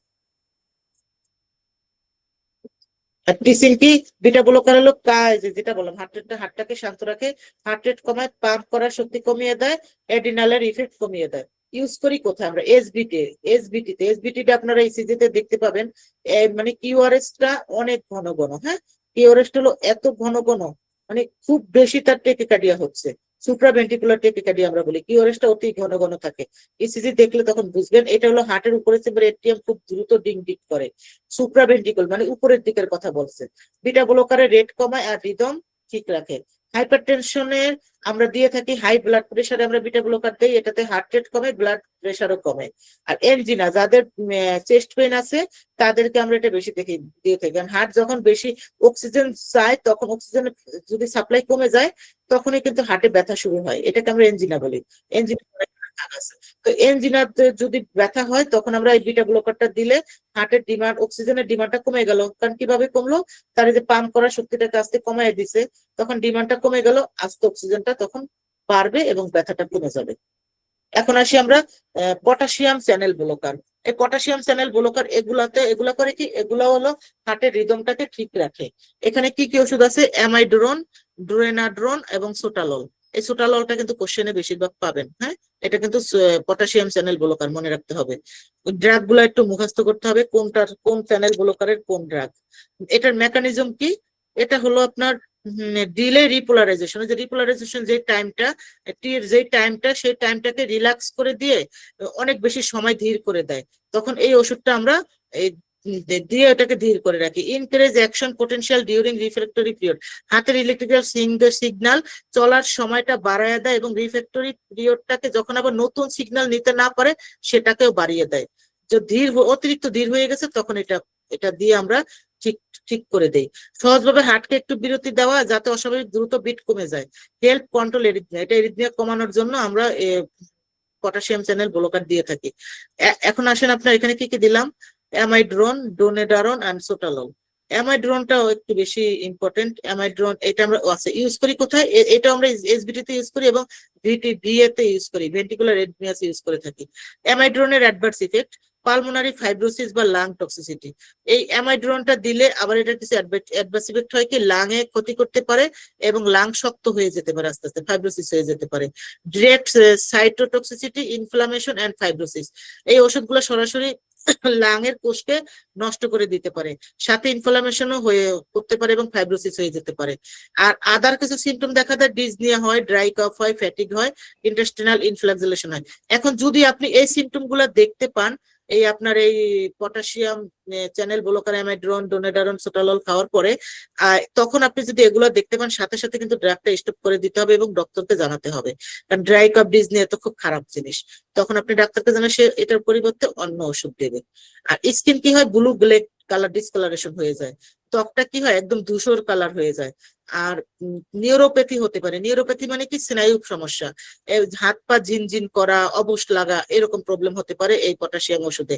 হেপাটোটক্সিসিটি হতে পারে, লিভার ক্ষতি করতে পারে, থাইরয়েড ডিসফাংশন হয়ে যেতে পারে। অ্যামাইড্রনটা কেন আসলো এখানে, এটা থেকে কিন্তু কোশ্চেন আসে। একটা কোশ্চেন অ্যামাইড্রন থাকলো, নিচে আপনাকে বললো কোনটা কোনটা অ্যাবনর্মাল, সেখানে আপনাকে টিএসএইচ কোনটা কোনটা আপনার দেখতে হবে, সেখানে আপনাকে টিএসএইচ দিল, ক্রিয়েটিনিন দিল, তারপরে আপনার লিভার ফাংশন দিল, আবার সিবিসি দিল। আপনি যেগুলো সেটা কোশ্চেন থাকলে আপনি টিএসএস ও দিবেন, ক্রিয়েটিনিনও দিবেন, লিভার ফাংশন দিবেন। আর যদি অন্যগুলা থাকে, আদার্স একটা থাকে মাল্টিপল কোশ্চেনে, যেটা আসবে যে কোনটা ক্ষতি করছে সেটা দেখে আপনি সেটার অ্যান্সারটা দিবেন। যেমন হেপাটোটক্সিসিটি করতেছে, থাইরয়েড ডিসফাংশন করে। কারণ কিভাবে ডিসফাংশন করে, এই অ্যামাইডোরন মেডিসিনটার মধ্যে কিছু আয়োডিন থাকে, তাই থাইরয়েডের সমস্যা আয়োডিনের কারণে হতে পারে। হাইপোথাইরয়েডিজম হতে পারে অথবা হাইপারথাইরয়েডিজম হতে পারে। কম কাজ করলে হাইপোথাইরয়েডিজম হবে, বেশি কাজ করলে আবার হাইপারথাইরয়েডিজম হয়ে যাবে। এখন আসি আমরা সিসিবি, ক্যালসিয়াম চ্যানেল ব্লকার। এটা আমরা সিসিবি নামে বলি, এত বড়টা তো আর বলা যাবে না, সিসিবি নামে আপনারা বলবেন। এই ওষুধগুলো ক্যালসিয়াম কোষের ভিতর ঢোকা কমায় এবং ফলে হার্ট ও রক্তনালীর উপর প্রভাব পড়ে। তখন কি হবে, এখানে দুইটা ভাগ আছে, একটা হলো নন ডাইহাইড্রো পাইরাডিন, এটা হলো এনডিসিসিবি বলে। এনডিসিসিবি কি কি, ভ্যারাপামিল আর হলো ডিলটিয়াজেন। ভ্যারাপামিল আর ডিলটিয়াজেমের কাজ কি, reduce calcium influx during plantar phase, মানে হার্টের অ্যাকশন, পোটেনশিয়াল অ্যাকশন যেটা আছে, ওই প্লান্টিয়াস ফেজে ক্যালসিয়ামকে ভিতরে ঢোকে। আর এই মেডিসিন গুলো যখন আপনি দিবেন, ভ্যারাপামিল আর ডিলটিয়াজেম, সেটা কি করবে, সহজে ক্যালসিয়াম ঢোকাটাকে কমায় দিবে এবং ক্যালসিয়ামটা তখন হার্টের ভিতরে ঢুকতে পারবে না, এটা বাধাপ্রাপ্ত করবে। অতিরিক্ত ঢুকলে তো আবার হার্টের প্রবলেম হয়ে যাবে।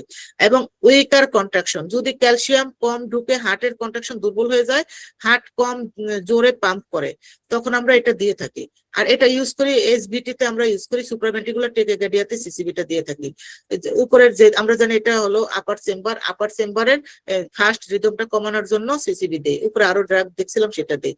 আর এবং এট্রিয়াল ফিব্রিলেশন, এটাও তো অতিরিক্ত হার্ট মাসেল খুব পাম্প করে এবং হার্টবিট একদম 300 থেকে 400 পর্যন্ত চলে যায় এট্রিয়াল ফিব্রিলেশনে, তখন আমরা সিসিবিটা দিয়ে থাকি।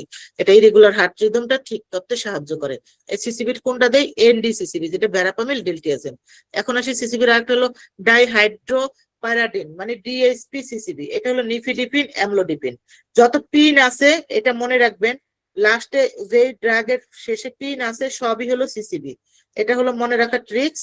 যত ওষুধের শেষে অ্যামলোডিপিন, নিফিডিপিন থাকবে, এগুলো হলো সব হলো আপনার সিসিবি। আর দুইটা আলাদা হলো, সেটা হলো ভ্যারাপামিল আর ডিলটিয়াজেন, ওই দুইটা আলাদা ভাবে মনে রাখবেন। আর পিন দিয়ে মনে রাখবেন এটা। আর বিটা ব্লকার, ওটা হলো লল, শেষে হবে সব লল, উপানোলল, এটিনোলল, সব হলো লল বিটা ব্লকারে। ওকে। আর এখন ডিএসপি সিসিবিটা কোথায় ইউজ করি, ভ্যাসোডাইলেটেশন করে। এটা হলো কি ব্লাড ভেসেলকে ডাইলেট করে দেয়, হ্যাঁ, কারণ রক্ত চলাচল যাতে ঠিকভাবে করতে পারে সেই জন্য আপনার রাস্তাটাকে একটু বড় করে দেয়, ডাইলেটেশন করে দেয়। এই যেই ভেইন বা আর্টারি দিয়ে আমাদের যায়, সেই ভেনাস গুলাকে একটু বড় করে দেয়। এবং যে ব্লাড চাপ, যাতে ব্লাড প্রেশার কমে যায়, রিডিউস ব্লাড প্রেশার কমানোর জন্য আমরা সিসিবিটা দিয়ে থাকি। সহজভাবে এটাতে বিপি কমে, আমরা প্রেশারের রোগীদেরকে এগুলা দিয়ে থাকি। ইউজ করবো কোথায় কোথায়, হাইপার টেনশন ওয়ানলি, মূলত হাই বিপিতে আমরা এটা বিপি কমানোর জন্য ইউজ করে থাকি। আর এরিথমিয়াতে ডিএসপি সিসিবি ব্যবহার হয় না, এটা এক্সাম ট্রিক্স।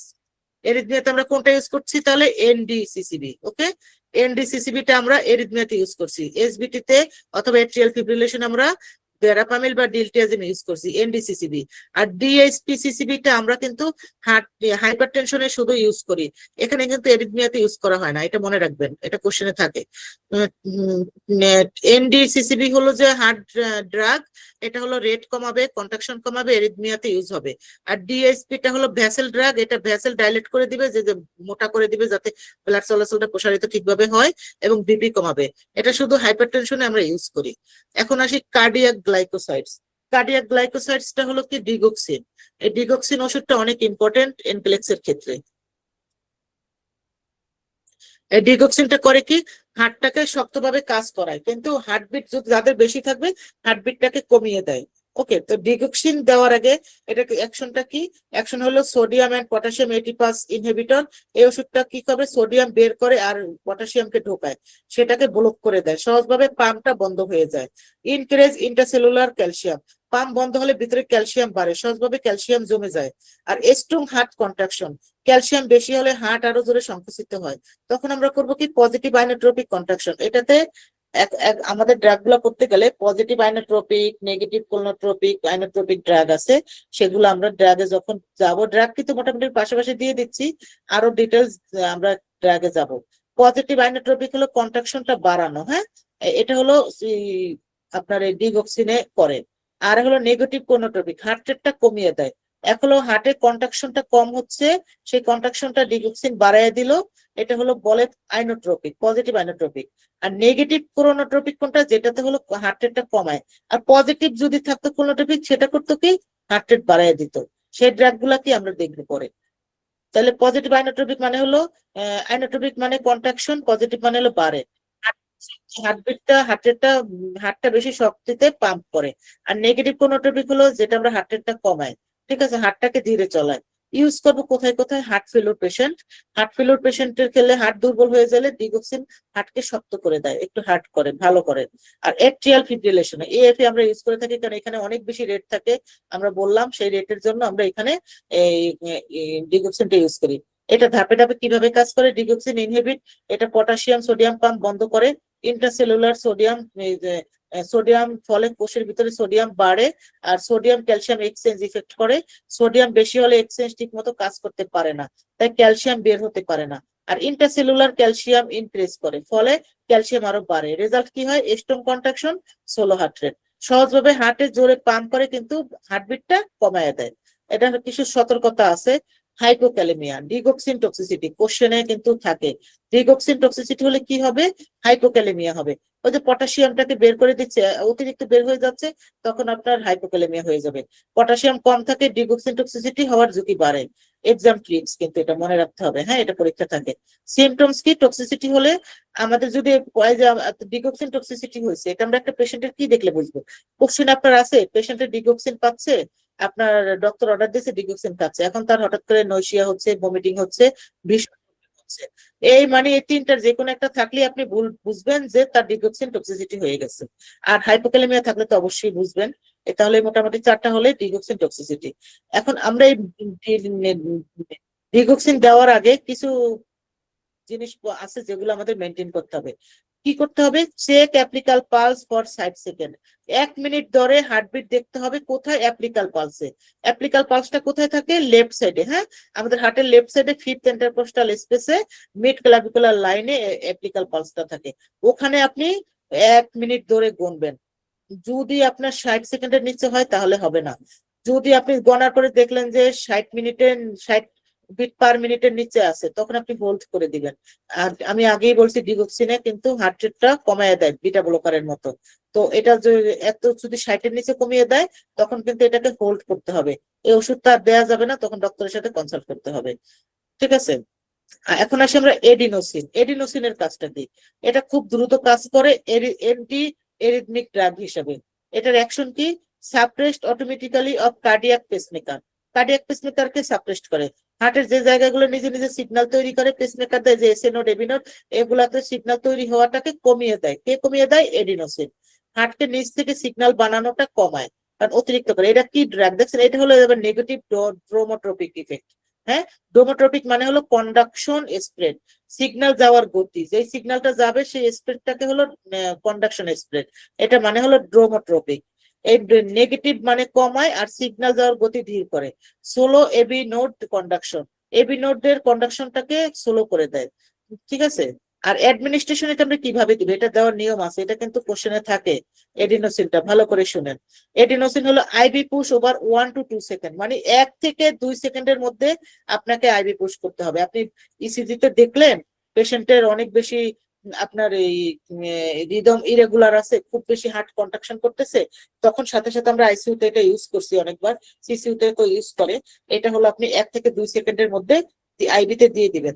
দেওয়ার পরে আপনার একটা কাজ আছে, সাথে সাথে আপনি স্যালাইন দিতে হবে। প্রায় আপনি 20 ml স্যালাইন দিয়ে ফ্লাশ দিয়ে দিবেন, ঠিক আছে। এটা 1 থেকে 2 সেকেন্ড সময়ের মধ্যে দিলেন, দেন 20 ml স্যালাইন দিয়ে ফ্লাশ দিয়ে দিলেন। ফ্লাশটা কেন দিবেন আর এই ইউজ করা হয় কোথায়, ফ্লাশটা দিবেন এই কারণে যাতে ওটা ভিতরে তাড়াতাড়ি চলে যায় এবং ডাইলেট হয়ে যায়। ইউজ করবেন হলো এসবিটি তে, সুপ্রাভেন্ট্রিকুলার ট্যাকিকার্ডিয়াতে, এটা রিদম রেস্ট করে দেয়। সাইড এফেক্ট কি, এটা এই এই এই অ্যামাইড্রোন দিলে কিছু সাইড এফেক্ট আছে।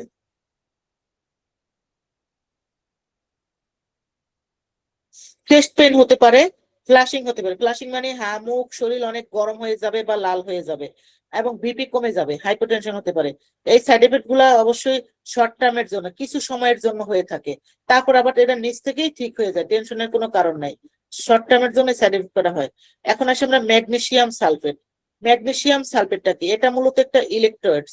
ইলেকট্রোডসটা কি ইমার্জেন্সি কার্ডিয়াক ড্রাগ হিসেবে ইউজ করা হয়। মেইন ইউজ হয় হলো টর্সাডি পয়েন্ট। ইসিজি তে কিন্তু টর্সাডি পয়েন্টও দেখা দেয়, হ্যাঁ, একদম কেমন জানি দাঁতের মতো থাকে, এরকম একটা টর্সাডি পয়েন্ট, এরকম দেখলে বুঝবেন যে তার মানে তার ম্যাগনেসিয়াম কম আছে, তার টর্সাডি পয়েন্ট হয়েছে। এটা হলো ডেঞ্জারাস ভেন্ট্রিকুলার টেকিকার্ডিয়া। টর্সাডি পয়েন্ট কি, টর্সাডি পয়েন্ট নামে এরিথমিয়া আছে, এটা ইসিজি ওয়েবে আমরা টুইস্টিং করতে দেখা যায়।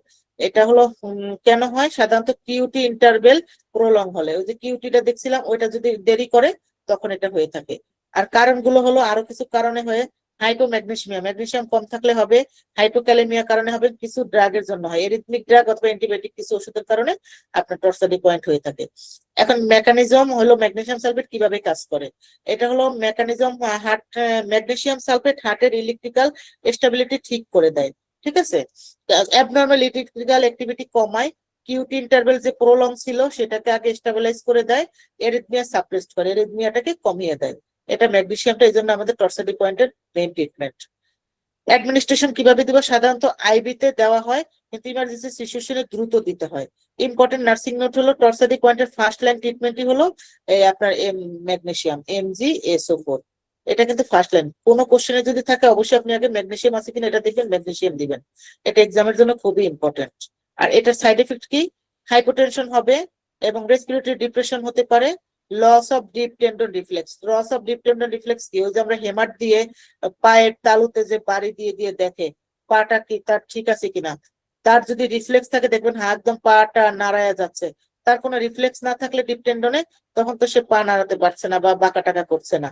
এই লস অফ ডিপ টেন্ডন হলো যেটা আমরা হেমার দিয়ে ডাক্তাররা পায়ের তলায় বাড়ি দিয়ে দেখে সেটা। এই ডিপ, যখন আপনি ম্যাগনেসিয়াম দিবেন, ম্যাগনেসিয়াম অতিরিক্ত হইলে আবার আপনার এই ডিপ টেন্ডন রিফ্লেক্সটা কমে যাবে।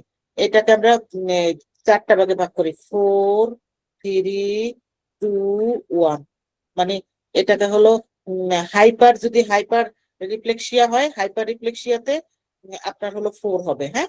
ওখানে কিন্তু কোশ্চেনে এরকম থাকে, হাইপার রিফ্লেক্সিয়া মানে আপনার ডিপ টেন্ডনটা অনেক বেশি, আর যদি হাইপো থাকে, হাইপোতে হলো 1, হ্যাঁ, আর 2 হলো ভালো, 2 হলো গুড নর্মাল, এটা হলো নর্মাল।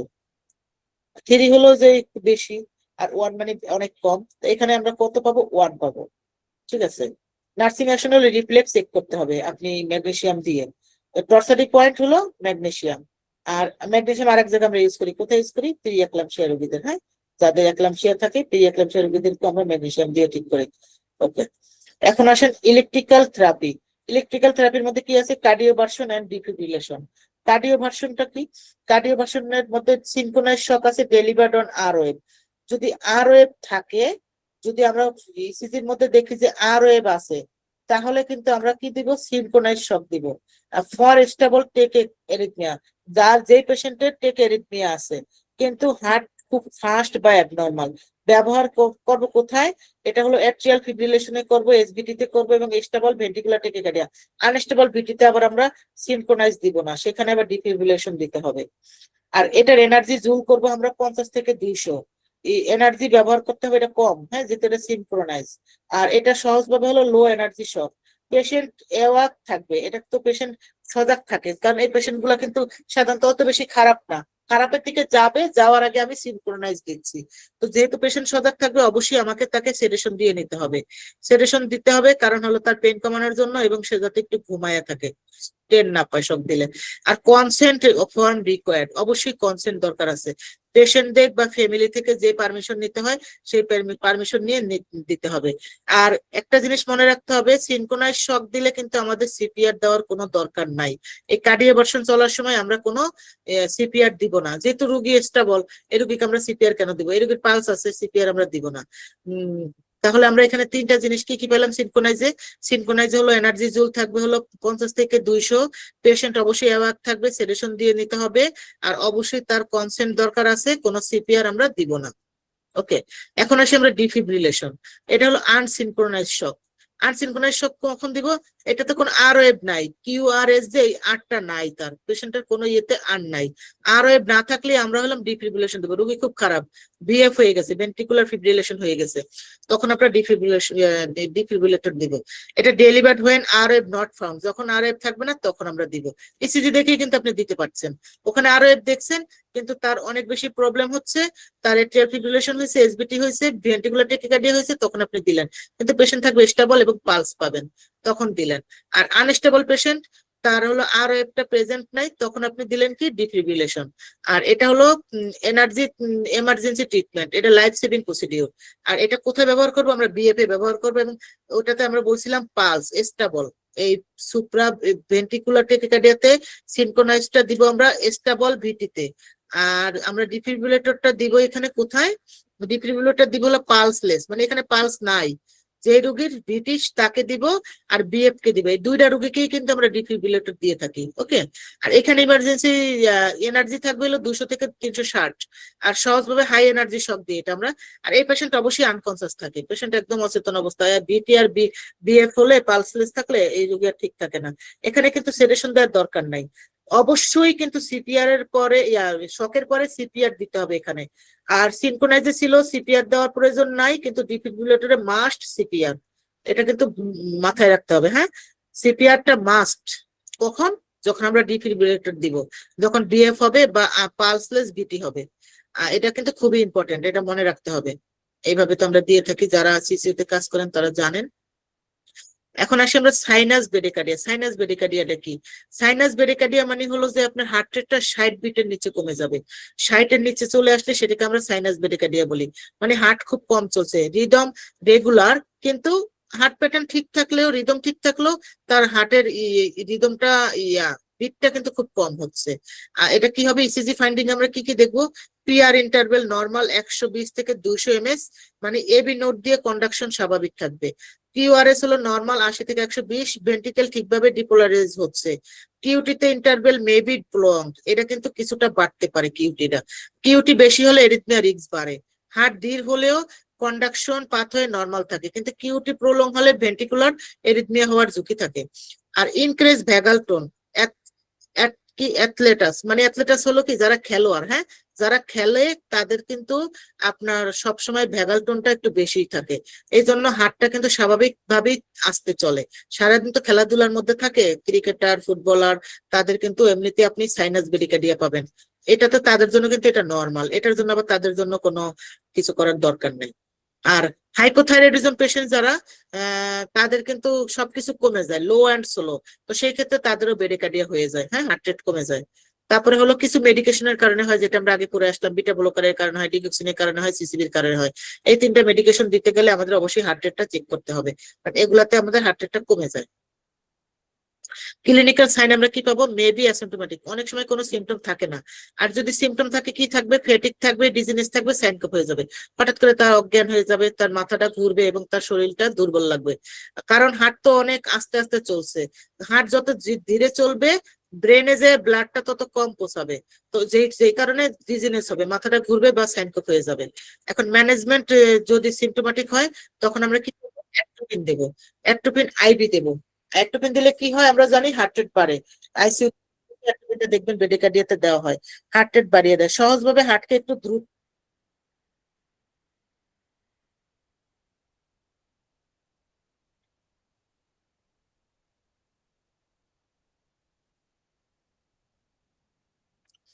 দ্রুত কাজ করে। আর হলো পেসমেকার, সিভিয়ার কেসে আমরা কি করবো, যাদের একদম দেখবো যে বেডে কাটে হচ্ছে, তার আর কোনো হার্টে কাজ করছে না, হার্ট খুব আস্তে আস্তে কাজ করে, তখন কিন্তু তাকে ওই যে এসএ নোড, তার মানে ঠিকভাবে কাজ করছে না, ওই এসএ নোডের ওখানে পার্মানেন্ট পেসমেকারটা ঠিকভাবে কাজ করছে না, সেখানে আমরা আলাদা পেসমেকার বসায় দেবো। এটা করতে সিভিয়ার কেসে। হ্যাঁ, আর বেডে কার্ডিয়া হলো সোলো বাট রেগুলার, রেট কমে যাবে, রিদম রেগুলার থাকবে, কন্ডাকশন নর্মাল থাকবে। এটা হলো এই যে আপনার এই দেখেন 1 2 3 4 5 6, আপনারা এখন 300 দিয়ে 6 ঘরকে ভাগ দেন তো, এই কয় ঘর পরে আছে দেখেন, 1 2 3 4 5 6। কিউটিতে আমরা বলছিলাম কি, যত ঘর লার্জ থাকবে তত দিয়ে 300 দিয়ে ভাগ দিলে আপনার আসল হার্ট রেটটা চলে আসবে। এখানে আছে 6, তাহলে 300 দিয়ে 6 ভাগ দিলে কত আসলো, 50। তাহলে এই পেশেন্টের, আপনারা কি আছেন, কথা তো কেউ বলছে না রে ভাই। জি আপু 50। আছি আপু আছি। হ্যাঁ, তাহলে একটু বলবেন, মাঝে মধ্যে রেসপন্স করবেন, তাহলে আমি এটা জিজ্ঞেস করলাম বলবেন না। তাহলে 300 দিয়ে আমরা 6 রে ভাগ দিলাম, তাহলে আসলো কত, 50। তাহলে আমার কি সিজিটা আমি বুঝলাম? এখানে কি আমি সিজিটা তাহলে বুঝতে পারলাম যে কিভাবে হার্ট রেটটা আমরা বের করব।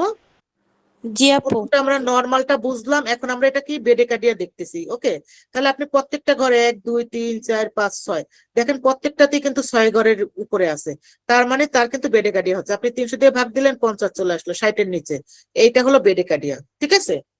এখন ইসিজি দেখলে কি আমরা বেডে কাটিয়াটা বুঝতে পারবো, চিনতে পারবো? জি আপু আশা করি পারবো। চিনতে পারবেন। হ্যাঁ, ঠিক আছে, থ্যাংক ইউ। এখন আসি সাইনাস টেকিকার্ডিয়া। টেকিকার্ডিয়াটা হলো কোনটা, যেটা 120 কি আমি কিছু থাকে কেন, দরকার কি লাগবে। ওকে, সাইনাস টেকিকার্ডিয়া, হার্ট রেট হলো 100 বিট পার মিনিটের উপরে থাকবে।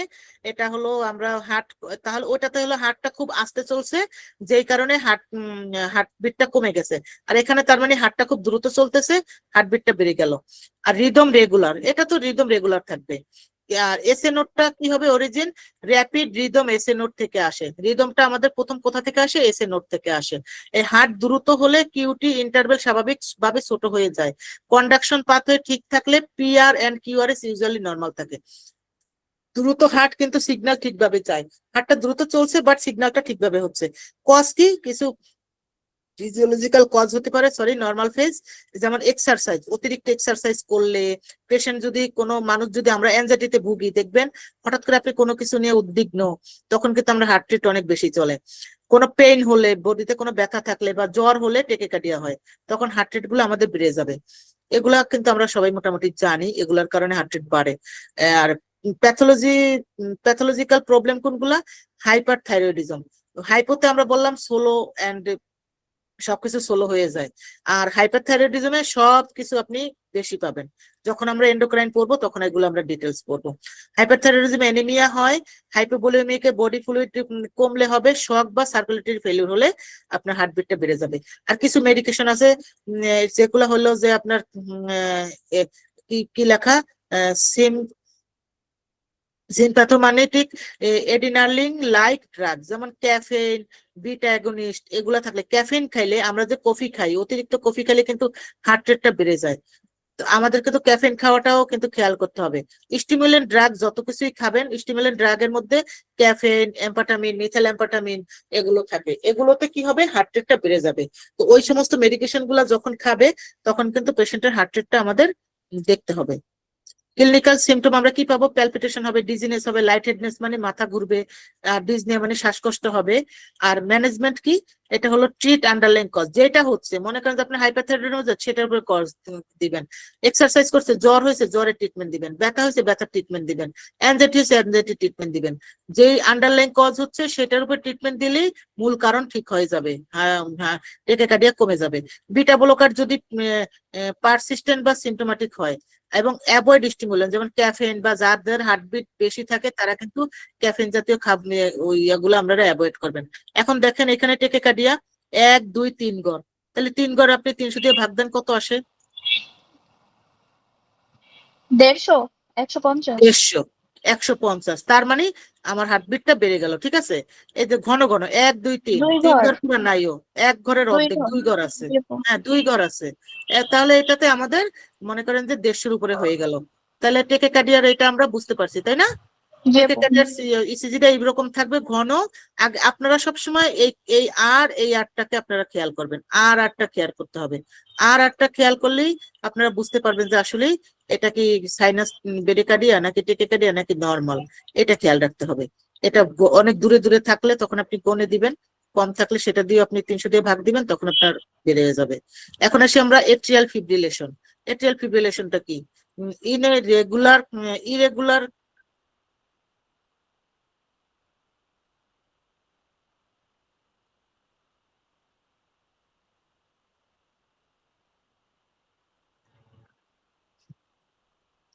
এট্রিয়াল ফিব্রিলেশনটা হলো irregularly irregular atrial rhythm. Atrial রিদমটা একদম ইরেগুলার থাকবে, এটা ঠিকভাবে কন্ট্রাকশন করবে না, কিউবার মানে কেঁপে কেঁপে উঠবে, কিউবার মানে হলো যে কেঁপে কেঁপে উঠবে বা কম্পন দিবে, ফলে ভেন্ট্রিকুলার রেসপন্স ইরেগুলার হয়, এতে কার্ডিয়াক আউটপুট কমে যাবে এবং ক্লোটিং ফ্যাক্টরটা বেড়ে যাবে। এনক্লেক্স হলো ইরেগুলারলি ইরেগুলার রিদমটাই হলো আপনার এট্রিয়াল ফিব্রিলেশন। এটা প্যাথোফিজিওলজি কি সহজ ভাষায় যদি আমরা বলি, এট্রিয়া ঠিকভাবে ব্লাড পুশ করতে পারে না, ব্লাড এট্রিয়াতে জমে যায়, ক্লোট হয়ে যায়। কারণ যখন ব্লাডটা এট্রিয়াতে গেল তখন এট্রিয়া থেকে ব্লাডটা ঠিকভাবে আসলো না, তখন এট্রিয়াতে কি হবে? ব্লাডটা যায় জমবে, জমলেই তখন কি হবে? ওখানে ক্লোটিং ফ্যাক্টর দেখা দিবে, ক্লোট হয়ে যাবে ব্লাডটা। আর ক্লোট যদি ব্রেনে চলে যায় তখন কিন্তু স্ট্রোক হবে। সবচেয়ে মজার কথা শুনেন, আমার কিন্তু এই কোশ্চেনটা আসছিল, ঠিক আছে। এই কোশ্চেনটা কিভাবে আসছে জানেন?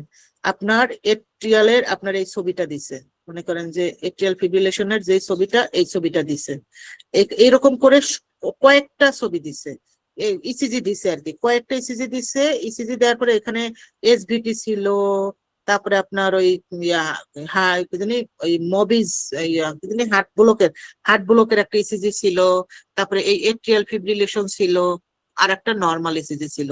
ওখানে লেখা আসছে যে পেশেন্ট এলো কোন রুগীর হলো যে আপনার স্ট্রোক করার পসিবিলিটি বেশি, ইসিজি দেখে আপনার বলতে হবে। তো আপনি এখন এখানে জেনে গেলেন যে স্ট্রোক হয় কোন রোগীর বেশি, যে এট্রিয়াল ফিব্রিলেশনে। এই কোশ্চেনটা আমার কিন্তু আসছিল, ঠিক আছে। এরকম করে খেয়াল করবেন, এখান থেকে হঠাৎ করে কোথা থেকে কোশ্চেন চলে আসবে বলা যায় না। ইসিজি গুলা দিয়ে দিছিল, দিয়ে দেওয়ার পরে আমাকে ওখানে প্রশ্ন করছে যে কোনটাতে স্ট্রোক হয় বেশি, তো নিচে এই ইসিজি দেখে বলো।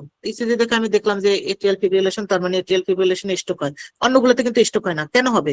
অন্যগুলোতে কেন হবে? কারণ এখানে শুধু ব্লাড ক্লোট হয় আপনার এট্রিয়াল ফিব্রিলেশনে, অন্যগুলাতে তো ব্লাড ক্লোট হয় না। আর ব্লাড ক্লোট হইলেই কিন্তু আপনার স্ট্রোকের চান্সটা বেশি থাকে, কারণ ওই ক্লোটটা ছুটে ব্রেনে চলে যায়, ব্রেনে গেলেই তো স্ট্রোক হয়ে যাবে, এটা মনে রাখতে হবে।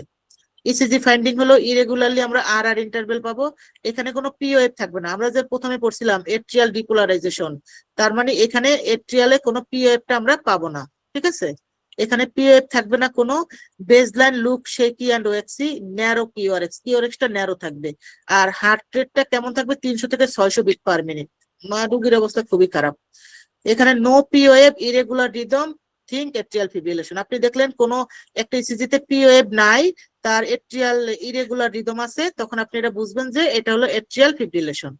আর সাইন সিমটম কি হবে তখন? কার্ডিয়াক আউটপুটটা কমে যাওয়ার কারণে প্যালপিটেশন হবে, শর্টনেস অফ ব্রেথ হবে, চেস্ট পেন হবে, ডিজিনেস বা সাইনকোপ হবে, লো বিপি হবে, ফ্যাটিক হবে। এখানে কিন্তু আবার ভাববেন না যে হাই বিপি হবে, এখানে কিন্তু লো বিপি হবে। মেজর রিস্ক কি হবে? স্ট্রোক, যেটা বললাম আমার কোশ্চেনই ছিল। হাইপোটেনশন, শক, হার্ট ফেলিউর, এগুলো হবে। এনকেলেক্স টিপসি কি atrial fibrillation, anticoagulant, question almost sure. Anticoagulant দিতে হবে।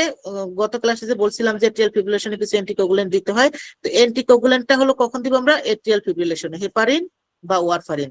কমন কজ কি? Hypertension, heart failure, CAD, hyperthyroidism, electrolyte imbalance, post cardiac surgery, এগুলোর কারণে এই এট্রিয়াল ফিব্রিলেশনটা হতে পারে। ওকে, ম্যানেজমেন্ট বা ইন্টারভেনশনটা আমরা কি দিব?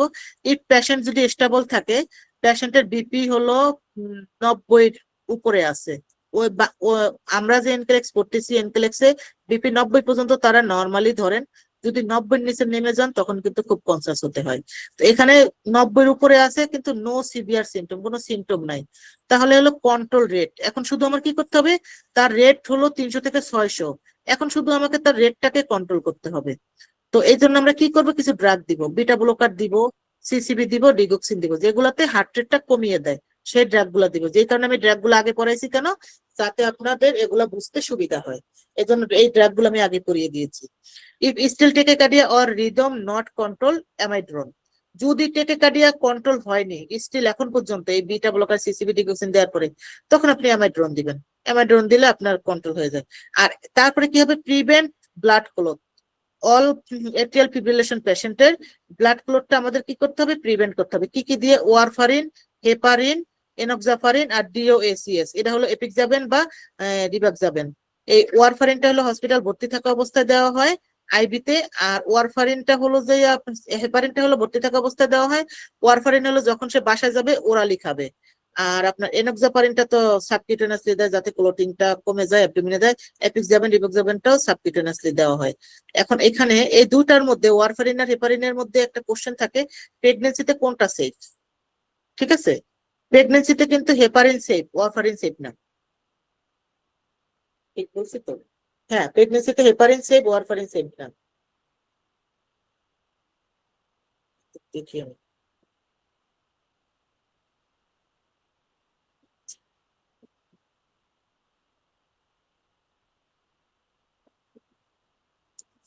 আচ্ছা আপু, জি, প্রেগনেন্সিতে হেপারিনটা সেফ কিন্তু ওয়ারফারিনটা সেফ না, এটার কোনো স্পেসিফিক রিজন আছে? ওয়ারফারিনটা সেফ না, কারণ হলো ওখানে ওয়ারফারিনটাতে অ্যান্টিকোগুলেন্টে প্রেগনেন্সিতে কোনটা ইন্ডিকেশন করে, এখানে এটাতে যেই পরিমাণে আপনার অ্যান্টিকোগুলেন্ট দেয়া থাকে ওটাতে প্লাসেন্টাতে ক্রস করতে পারে। যেই ইয়ার যে প্লাসেন্টা আছে ফিটাসের, ওই প্লাসেন্টাটা ক্রস করে ফিটাসের মধ্যে ঢুকে যেতে পারে ওয়ারফারিনটা, কিন্তু হেপারিনটা এটা পারে না। হেপারিন কখনোই প্লাসেন্টা ক্রস করতে পারে না, এটার জন্যই হেপারিনটা সেফ। হেপারিন তো হাই মলিকুলার, এই জন্য। হাই মলিকুলার, এই জন্য এটা আপনার ওই ওই ইয়া, কি জানে, প্লাসেন্টা ক্রস করে না। কিন্তু ওয়ারফারিনটা লো মলিকুলার ড্রাগ, এই জন্য ওটা আপনার প্লাসেন্টা ক্রস করে। তো প্লাসেন্টা ক্রস করলে তখন কি হবে? ফিটাল ব্লিডিং শুরু হয়ে যেতে পারে, ফিটালের আপনার মানে ডিজাস্টার হতে পারে, তার অনেক মিসক্যারেজের রিস্ক বেড়ে যেতে পারে, বা জন্মগত অনেক ত্রুটি হতে পারে। ঠিক আছে, বুঝতে পারছি হ্যাঁ আপু, ভাইয়া? বুঝতে পারছি। আরেকটা কোশ্চেন ছিল আপু, ওই যে হ্যাঁ আর্টেরিয়াল ভাইয়া, ফিব্রিলেশন হলে মানে আমি হেপারিন দিব না ওয়ারফারিন দিব, ওটা মানে কিভাবে আমি বুঝবো বা ওটা যখন ট্রিট করতে পারবো? পেশেন্ট যখন পেশেন্ট এখন তো এট্রিয়াল ফিব্রিলেশন খারাপ কন্ডিশনে হসপিটালে আছেন, যখন পেশেন্ট হসপিটালে থাকবেন তখন আমি অবশ্যই হেপারিন দিব। আর এট্রিয়াল ফিব্রিলেশন হলে তো একদিনের মধ্যে পেশেন্ট ভালো হয়ে যাবে না, এটা লং টার্মে পেশেন্টকে মেডিসিন খাওয়ায় ঠিক করতে হয়, কারণ যে কোনো মুহূর্তে আবার তার ক্লট হতে পারে। হসপিটাল এডমিট থাকা অবস্থায় আপনি ইনজেকশন দিতে পারলেন, বাসায় গেলে কি আপনি ইনজেকশন দিতে পারবেন? তখন তার সম্ভব না, তখন আপনাকে কি করতে হবে? ওয়ারফারিন দিয়ে দিতে হবে। ঠিক আছে, এটা কিন্তু ওরালি খাবে। ওয়ারফারিন কিন্তু নট আইবি, নট আইএম, এটা ওরালি। আর হেপারিনটা শুধুমাত্র এডমিটেড থাকা অবস্থায় হসপিটালে পাবে। বুঝছি ভাইয়া কেন দিব, জি আপু, বুঝতে কখন কোনটা পারছি। দিব। ওকে, ইফ এখন আমরা স্টেবল পেশেন্টের বেলা এটা দেখলাম। এখন ইফ আনস্টেবল পেশেন্টে কি করব? হাইপোটেনশন, চেস্ট পেন আর এএমএস। এএমএস টা আপনারা বেশি পাবেন, অল্টারড মেন্টাল স্ট্যাটাস। হ্যাঁ, এই পুরাটা লেখা থাকে না তো, একটা এনজিএন থাকলো, এনজিএন এর মধ্যে এএমএস লেখা থাকলো, তখন আপনি বুঝবেন যে তার মেন্টালি কোনো প্রবলেম আছে, সে কনফিউজড হয়ে গেছে, সে কিন্তু তার লেভেল অফ কনসেন্ট্রেশনটা ডিক্রিজ করছে। তো অল্টারড মেন্টাল স্ট্যাটাস পাবেন। ইমিডিয়েট সিনক্রোনাইজ কার্ডিওভার্সন, ওই যে উপরে আমরা দেখে আসলাম কোথায় কার্ডিওভার্সন দিব, synchronize. No delay, no medicine first. যখনই এগুলা থাকবে, chest pain, altered mental status, hypotension, তখন আর ডিলে করা যাবে না, তখন আমরা মেডিকেশন আগে দিব না, তখন সিনক্রোনাইজটা আমরা আগে দিব। এখন এই যে আমরা কার্ডিওভার্সনটা দিব, দেওয়ার আগে কিছু কথাবার্তা আছে, সেটা কি? Before cardioversion very high yield, এটা হলো check duration of atrial fibrillation. যদি এট্রিয়াল ফিব্রিলেশন 48 ঘন্টা ধরে থাকে, কথাটা ভালো করে শুনি, অ্যাট্রিয়াল ফিব্রিলেশন হইলো মনে করেন মোর দেন 48 আওয়ার্স, অর্থাৎ 2 দিন বা তার বেশি আছে, এটার আগে কিন্তু আপনি করতে পারবেন না। 2 নম্বর অপশন হলো বিফোর, অপশন হলো বিফোর কার্ডিওভার্সন। কার্ডিওভার্সনের আগে আপনার অ্যান্টিকোগুলেন্ট 3 থেকে 4 সপ্তাহ ব্লাড থিনার যেমন ওয়ারফারিন আর ডিওএসি যেটা এপিক যাবেন ওগুলা দিতে হবে, কারণ এট্রিয়াল ফিব্রিলেশন থাকলে ক্লোটিং ফরমেশন রিস্ক বেশি। আপনি হুট করে যে একটা রুগীকে কার্ডিওভার্সন, রুগী মারা গেলে যাবে, কিন্তু আপনি রুগীকে তো নিজের হাতে মেরে ফেলতে পারবেন না। আপনার যেহেতু এখানে ক্লোটিং ফ্যাক্টর আছে, আপনি জানেন এট্রিয়াল ফিব্রিলেশনের প্রথম প্রধান কারণ হলো ক্লোট হওয়া। এখানে যেহেতু ক্লোট হচ্ছে তার, তো আপনি তখন কি এটা চলে গেল, আবার কি আসছে দেখতে পাচ্ছি, নিজে থেকে বের হয়ে গেল। জি হ্যাঁ আপু, দেখতে পাচ্ছি। ওকে, হ্যাঁ আপু দেখা যাচ্ছে। ঠিক আছে। এখন কোনটা করতেছিলাম আমরা? ফিব্রিলেশন। আচ্ছা, এখন আমাকে আগে পেশেন্ট বাঁচানোর থেকে আমাকে আগে চিন্তা করতে হবে কি, আমি ঠিক আছে পেশেন্টকে আমার দেওয়া দরকার, এই আনস্টেবল পেশেন্টকে আমাকে বলা হয়েছে সিনক্রোনাইজ কার্ডিওভার্সন দিব, দেওয়ার আগে আমাকে অবশ্যই দেখতে হবে তার যেহেতু ক্লোট ফরমেশন আছে, আমি যদি তাকে কার্ডিওভার্সনটা দিয়ে দেই তো সেই এই ক্লোটটা ছুটে যায় তো ব্রেনে ঢুকে যাবে, ব্রেনে ঢুকলে তো সাথে সাথে পেশেন্ট স্ট্রোক করে মারা যাবে। তো আমাকে আগে ক্লোটটা আছে কিনা সেটা, যদি ক্লোট থেকে থাকে তাকে আমরা ব্লাড থিনার দিব, ব্লাড থিনার 3-4 সপ্তাহ খেলো, এটা ভালো রোগীর ক্ষেত্রেও হয়, কিন্তু খারাপ রোগীর ক্ষেত্রে আপনি ওটা দিতে পারবেন না। আর হসপিটালে যদি ভর্তি থাকে আপনি ক্লোট ফরমেশনের জন্য রিক্সের জন্য আপনি এটা দিবেন, ব্লাড থিনার গুলা দিলেন, ওয়ারফারিন বা ডিওএসি দেওয়ার পরে আর্টেরিয়াল ফিব্রিলেশন মোর দেন 48 আওয়ার্স হলে প্রথমে 3 থেকে 4 সপ্তাহ অ্যান্টিকোগুলেন্ট দিতে হবে। আপনার রোগী ভর্তি আসলো আপনার মেডিকেলে, আপনি রোগীর হিস্ট্রি নিয়ে দেখলেন 48 ঘন্টা ওভার হয়ে গেছে, তার এফ হয়েছে, ওকে, তখন আপনি আর তাকে সিনক্রোনাইজ দিতে যাবেন না, তখন তাকে আপনি 3 থেকে 4 সপ্তাহের জন্য ব্লাড থিনারটা দিয়ে দিবেন, এটা দিয়ে সে খাবে, খেয়ে তারপরে আসবে। আর 2 নম্বর অপশন হলো ট্রান্স ইসোফেজিয়াল এন্ডোকার্ডিওগ্রাফি, এখনই আপনার পেশেন্টকে করতে হবে, কার্ডিওভার্সন দিতে হবে, পেশেন্ট খুবই খারাপ কন্ডিশন, দেওয়ার আগে আপনাকে আগে টি করে নিতে হবে। এই টিটা কি, টিটা একটা ক্যামেরা, আমরা যে এন্ডোস্কোপি করি সেরকমই একটা ট্রান্স ইসোফেজিয়াল ইকোকার্ডিওগ্রাফি, এটা হলো যে হার্টের ভিতরে যাইয়া দেখবে, এই ক্যামেরাটা ইকোর মতো, হ্যাঁ, মুখ দিয়ে ঢুকাইয়া দেখবে যে তার কোনো ক্লোটিং আছে কিনা, যদি কোনো ক্লোট না থাকে তাহলে কার্ডিওভার্সন অ্যালাউ, আর যদি ক্লোট থাকে তখন আমরা কার্ডিওভার্সন নট অ্যালাউ। এটা আমরা বুঝছি, রোগীর ক্লোট থাকলে আমরা ওখানে কার্ডিওভার্সন দিব না, কারণ আগে আমরা টি করে নিচ্ছি। এটা কিন্তু যদি রুগীটা লেস দেন 48 আওয়ার্স এর নিচে ভর্তি হয় সেই ক্ষেত্রে আমরা টিটা করব।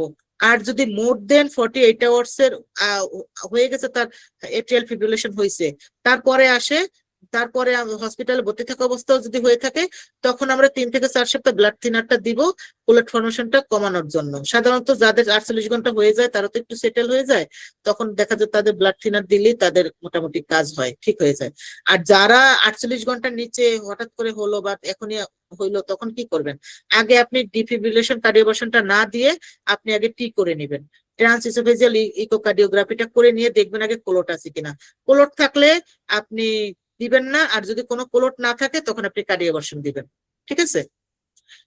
এটাই হলো never cardioversion after more than 48 without anticoagulant or TEE, ভুলেও কার্ডিওভার্ট করা যাবে না, পেশেন্ট স্ট্রোকের রিস্ক পড়ে যেতে পারে, ওটা না করে আপনি কখনোই করবেন না, টি না করে বা অ্যান্টিকোগুলেন্ট না দিয়ে। ওয়ান লাইন এনক্লেক্স হলো atrial fibrillation irregular rhythm, no POF বা স্ট্রোক রিস্ক থাকে। কোশ্চেনটা মনে রেখেন, এটা কিন্তু আমার আসছিল, স্ট্রোক রিস্ক কোন পেশেন্টের, এই হলো এট্রিয়াল ফিব্রিলেশন।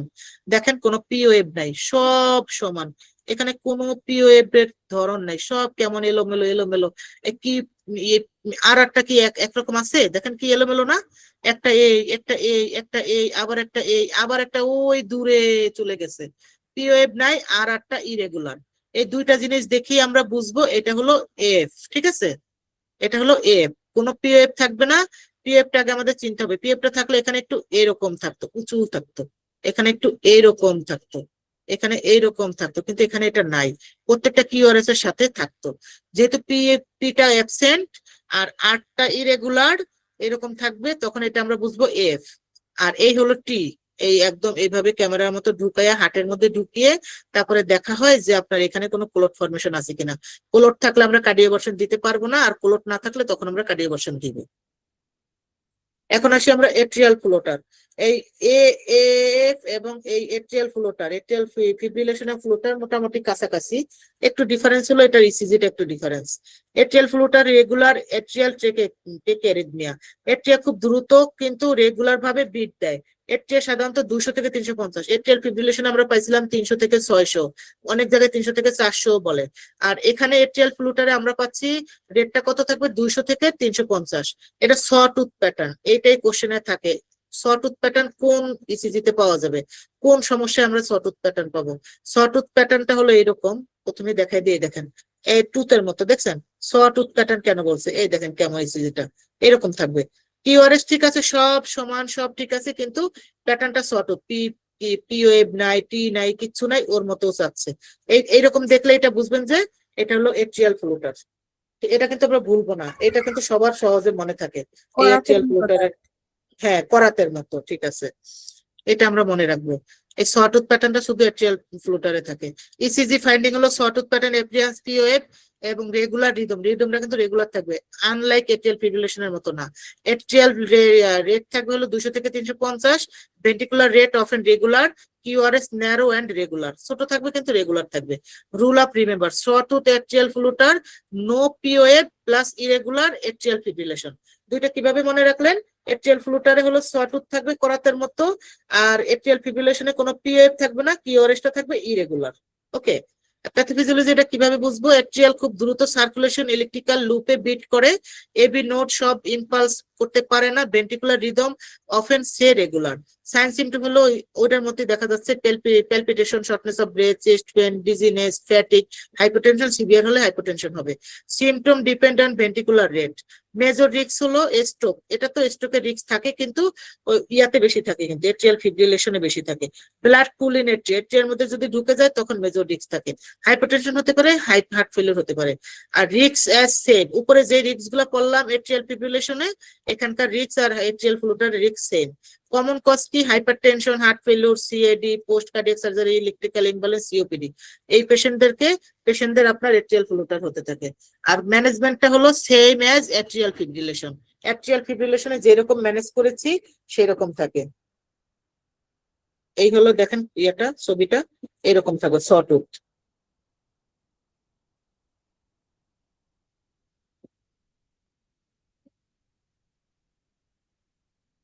শেষ।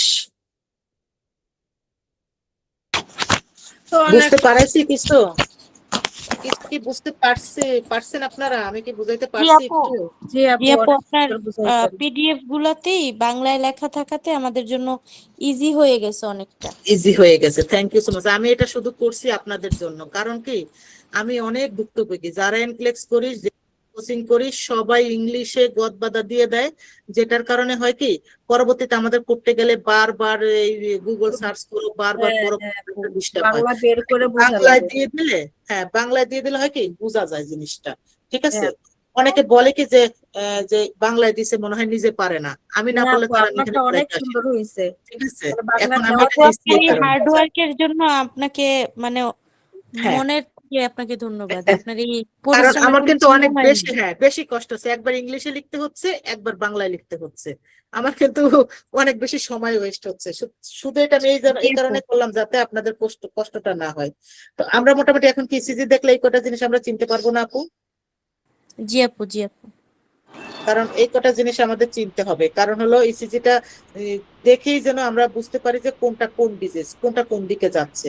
আমি তো পড়ায় দিলাম এবং রেকর্ডিংও থাকবে, দেন আপনারা রেকর্ডিংও দেখবেন এবং আবার পড়বেন, দেখবেন যে আপনাদের কাছে একদম ক্লিয়ার হয়ে যাবে, ঠিক আছে। আপু ধন্যবাদ আমাকে আপু। আরেকটা আরেকটা জিনিস জিনিস বুঝিয়ে দেন। কোনটা আপু? এই যে আমরা ইসিজি করি নরমালি হচ্ছে B1 থেকে B6 পর্যন্ত লিড থাকে, আর 4 হাত মানে 2 হাত 2 পায়ে 4টা। তো এখানে 12 লিড যেটা বললেন, এটা না আমার একটু কনফিউশন আছে, একটু যদি আবার ক্লিয়ার করতেন। 12 লিডটা আপনার তো যেটা উপরে আছে, ওকে, হার্টের ভিতরে যে ছয়টা আছে সেই ছয়টা তো আছেই, ঠিক আছে। ও হ্যাঁ। আচ্ছা, আমি তো এটা কিন্তু বলি নাই, এই লেফট সাইডের এটা রাইট লেগটা বলি না, সেটা এখন বলে দিচ্ছি। আপনি প্রথমে 6টা লিড দিলেন বুকের ভিতরে, আর 4টা দিলেন কোথায়? পায়ে। ওকে, 2 হাতে 4টা 2 পায়ে পায়ে। দেওয়ার পরে, হ্যাঁ 2 হাতে 2 পায়ে আপনি দিলেন। এই হুম। এইটার কোনো কাজ নাই, এটা কোনো কিছু তৈরি করতে পারে না, এটার কাজটা ইম্পর্টেন্ট, বাট আমরা ভাবি কি এটার কাজ নাই, এটা কি করবে? এটা কি করে? রাইট লেগটা যখন আমরা এটা দেই, এটার হলো কাজটা হলো, এটা রেফারেন্স হিসাবে ব্যবহৃত হয়। এই যে নয়েজ কমানোর জন্য, ইসিজি ট্রেসিং ঠিক রাখার জন্য এটা কাজ করে। ইসিজি মেশিনে যে নয়েজ আসে, এই নয়েজটা হুম। কমায় কে? রাইট লেগ, ঠিক আছে? এটাই হলো এটার কাজ। আর এই তিনটা মিলে যে আমি বললাম লিড 1, লিড 2, লিড 3 তৈরি করে, ঠিক আছে? এই তিনটার কাজ হলো রাইট আর্ম, লেফট লেগ, এই তিনটা হলো 3টা লিড তৈরি করছে। কি কি লিড তৈরি করছে? Lead 1, lead 2, lead 3। আপনি এখন পাইলেন 3টা, এই 6টার 3টা সাথে আর এখানে 6টা, আরো তাহলে আপনি আমার 9টা হলো। 9টা হলো। এখন আপনার ইসিজি মেশিন নিচ থেকে কিছু লিড তৈরি করে দেয়, ঠিক আছে? সেটা কি কি লিড তৈরি করে ইসিজি? ইসিজি হলো এবিআর, এবিএল, এবিএফ, এই 3টা লিড ইসিজি তৈরি করে দেয়। এটা আমরা বুঝছি, এটা আমি তখনও জি আপু, বলছিলাম। বুঝতে পারছি। তাহলে হ্যাঁ, এই তিনটা হলো, তাহলে কয়টা হলো টোটাল? 12টাই 12টা হয়েছে এখন। হয়েছে। জি জি। হ্যাঁ, এইটা। আর হলো আমরা কিন্তু ইসিজিতে আমরা ওই যে right leg, right arm, left leg এগুলা দেখতে পাই না, আমরা কি পাই? L1, হ্যাঁ লিড 1, লিড 2, লিড 3 এইভাবে দেখতে পাই, বা জি। এবিআর, এবিএল, এবিএফ এগুলা দেখতে পাই। এটাই তৈরি করে হলো ওই আমাদের এই হাত পায়ের ইলেকট্রোড। আর রাইট লেগটা তো এটা হলো নয়েজটাকে কমিয়ে রাখে, হ্যাঁ, যাতে জি আপু। ড্রেসিংটা ঠিকভাবে আসে। আর এই লিমলিট গুলা অলওয়েজ ক্যামেরার মতো আমাদের ইয়াতে কাজ করে, যে সব সাইড থেকে দেখে যে তার আসলে কোথায় কোন প্রবলেম আছে। এই 6টা লিডই কিন্তু আমাদের লিমলিট গুলা এটা করে, এগুলাকে বলে লিমলিট। আর এই চেস্টে যেটা দিচ্ছি আমরা, সেটাকে বলে চেস্ট লিড, ঠিক আছে? জি আপু, বুঝতে পারছি। সব যেন ক্লিয়ার থাকে। ওকে, থ্যাংক ইউ। থ্যাংক আপু ইউ। আমার একটু কোশ্চেন ছিল। হ্যাঁ ভাইয়া বলো। হ্যাঁ, অনেক সময় ইসিজি তে আপু পিকিউআরএস টি বাদেও ওই যে ইউএফ টা দেখা যায়, ইউএফ টা কিসের জন্য হয়? আর হচ্ছে হলো ওই যে ফার্স্ট ডিগ্রি, সেকেন্ড ডিগ্রি এবং থার্ড ডিগ্রি হার্ট ব্লকটা মানে আমরা কিভাবে বুঝবো এটা? সেটা লেকচারে আছে, first degree, second degree, third degree heart block, এটা এখন না, এটা লেকচারে আমরা পাবো। ওকে, এখন যে ইউটা দেখা যায়, ইউটা কিন্তু সবসময় থাকে না, ঠিক আছে? ইউএফটা সবসময় পাই না আমরা, এটা কখন পাই? যদি আপনার পটাশিয়াম আছে না আমাদের বডিতে, হ্যাঁ, এই পটাশিয়ামটা, আপনি একটা জিনিস বলেন তো, এটা জানেন কিনা দেখি। পটাশিয়াম কমলে কি পাবেন ইসিজির প্যাটার্নে, আর পটাশিয়াম বাড়লে কি পাবেন? পটাশিয়াম যদি বেড়ে যায় তাহলে হচ্ছে এসটি এলিভেশন হবে, কিউআরএস হোয়াইট থাকবে। আর যদি কমে যায় তাহলে হচ্ছে এসটি ফ্ল্যাট হয়ে যাবে, ইউএ প্রমিনেন্ট হবে। ইউএ প্রমিনেন্ট টি হবে, ফ্ল্যাট হয়ে টি এটা ফ্ল্যাট, মানে হ্যাঁ এটা ফ্ল্যাট হয়ে যাবে। আর এই যে ভাইয়া আপনার কথাটা এখন আসলো, যখন আপনার লো পটাশিয়াম হবে, ঠিক আছে, পটাশিয়ামটা আপনার কমে গেছে বডিতে, তখন কিন্তু আপনার টিওএফটা প্রমিনেন্ট হবে। একটা সময় আপনি ইউএফটা পাবেন। ইউএফটা কখন পাবেন? যখন আপনার বডিতে পটাশিয়াম কমে গেছে। আর যখন পটাশিয়াম এখানে ইউএফটা প্রমিনেন্ট হলো, টিটা তখন ফ্ল্যাট হয়ে যাবে। যে টিটা আপনি দেখলেন রেস্টের জন্য, ওই টিটা তখন থাকবে না, তখন ইউএফটা দেখা দিবে। আর যখন পটাশিয়াম বাড়বে তখন টিটা টল হয়ে যাবে, টিটা বড় হয়ে যাবে। বুঝছি ভাইয়া, ইউটা কখন আসে? জি ভাইয়া, জি ভাইয়া, হ্যাঁ বুঝতে পারছি। ঠিক আছে, থ্যাংক ইউ। আর যেগুলো আপনি হার্ট ব্লক বললেন, first degree, second degree, third degree, movies 1, 2, 3, এগুলো আমরা নেক্সট করবো, এক ক্লাসে তো সব শেষ করা সম্ভব না। আপনার এই কার্ডিওলজির উপরে 4টা লেকচার আছে, ঠিক আছে, মাত্র একটা শেষ হলো, মানে আমরা আরো ইনশাল্লাহ নেক্সট 3 দিন কার্ডিওলজি করবো। কার্ডিওলজিতে এমন ভাবে করতে হবে এখান থেকে যাতে আপনার কোনো কিছু বাদ না পড়ে। এখন এই 4 দিন আমরা গত 4 দিন আমরা করাইছি বেসিকটা, ফান্ডামেন্টালটা, ওদের দেশের নিয়ম কানুনটা, যেটা না করলেই নয়, ওগুলো আমাদের শেষ। ওগুলা থেকে আমাদের প্রায় 20 থেকে 30 মার্কের কোশ্চেন এভারেজে ওখান থেকে আসবে। এখন বাকিগুলা তো আমাদের ড্রাগের মানে ডিজিজ থেকে আসবে, তাই না? এখন এই ডিজিজ গুলো আমরা আজকে থেকে শুরু করলাম সিস্টেম ওয়াইজ, 11টা সিস্টেমে আমরা শেষ করব ধাপে ধাপে, এবং বাকি আদার্স অন্যগুলো আমরা ম্যাটারনিটি, মেন্টাল হেলথ, পেডি, এগুলোর জন্য আলাদা আলাদা করে টপিক আছে, ওগুলো আমরা শেষ করব, এবং ড্রাগের জন্য আলাদা আছে।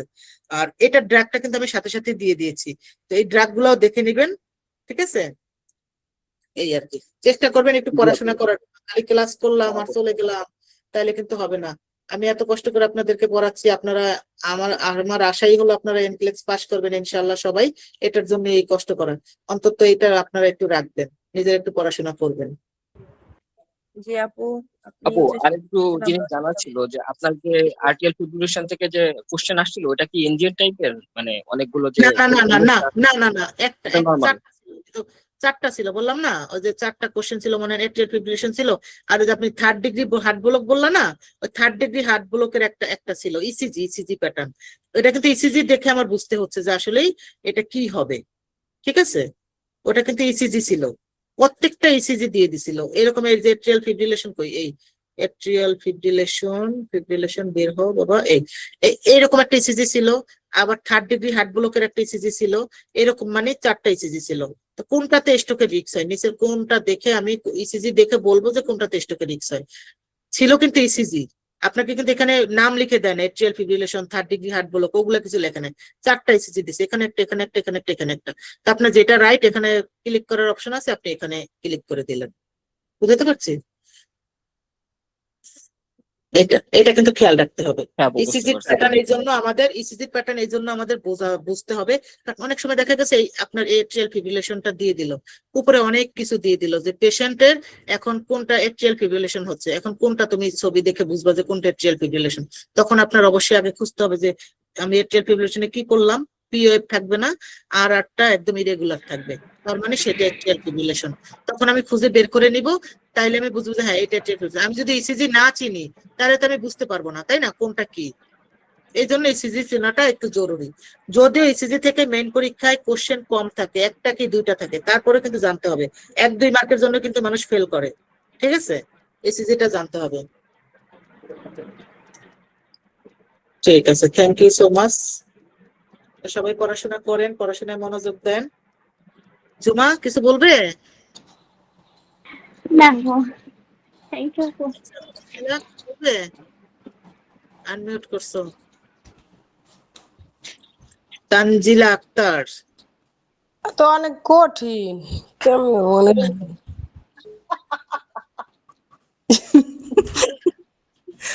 অনেক কঠিন। এটা কোনো কঠিন না, অনেক সহজ। তুমি তো পারো, এগুলো সহজ, আমার মাথায় ঢোকে না। আপু ইসিজি তো দুর্বল। এই সেই হ্যাঁ, ইসিজি তে দুর্বল, একটা টপিকে দুর্বল থাকলে সমস্যা কি, আরো কত টপিক আছে, সমস্যা কি? যতটুকু ঢোকে ততটুকু ঢুকানোর চেষ্টা করলাম, বাকিটা ঢুকাইলাম না, অসুবিধা তো নাই, সেই। ঠিক আছে? যতটুকু ঢুকাইতে পারি। লাবণী আছো নাকি? লাবণী? হ্যাঁ, শান্তরা আপু বলেন। আপনার একটা পরীক্ষা আমি দিতে পারি নাই।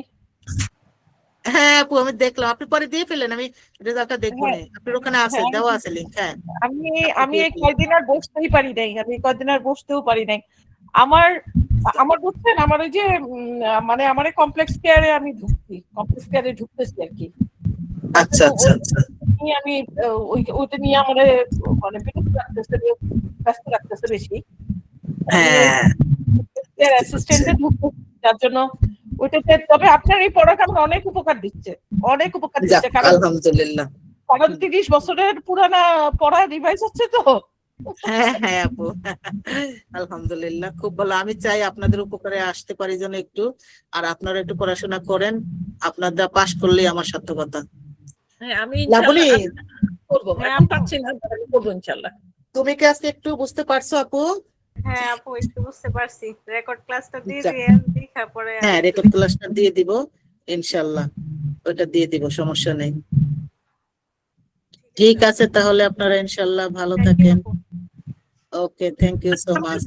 আসসালামু আলাইকুম আপু। ওয়ালাইকুম আসসালাম। জি আপু বলেন। আচ্ছা, আপনারা তো এখন আরএন হয়ে গেলেন, এখন আপনারা তাহলে শিফট হতে পারবেন কবে? এখন আমার এই যে আইএলস বা পিটি দিতে হবে, আমি পিটি এর জন্য প্রসেসিং করতেছি, পিটি রেজাল্টটা দিব, দিয়ে আমি অ্যাডেক্স বা অ্যাভান্টি ইন্টারভিউ দিয়েছি, 2 জায়গায় আমি টিকছি, এখন তারা হলো রেজাল্টটা চাইছে। তো এখন আমি পিটি রেজাল্টটা দিলে আমার কন্টাক্ট হয়ে যাবে, কন্টাক্ট হওয়ার পরে তাদের ওই যে আপনার তো জানেন পরীক্ষায় মানে পাশ করলেই যে আমরা লাইসেন্স নিলেই তার সরকারি চাকরি হয়ে যায় না। ওটার জন্য তো একটু কষ্ট করতে হয়, ওয়েট করতে হয়।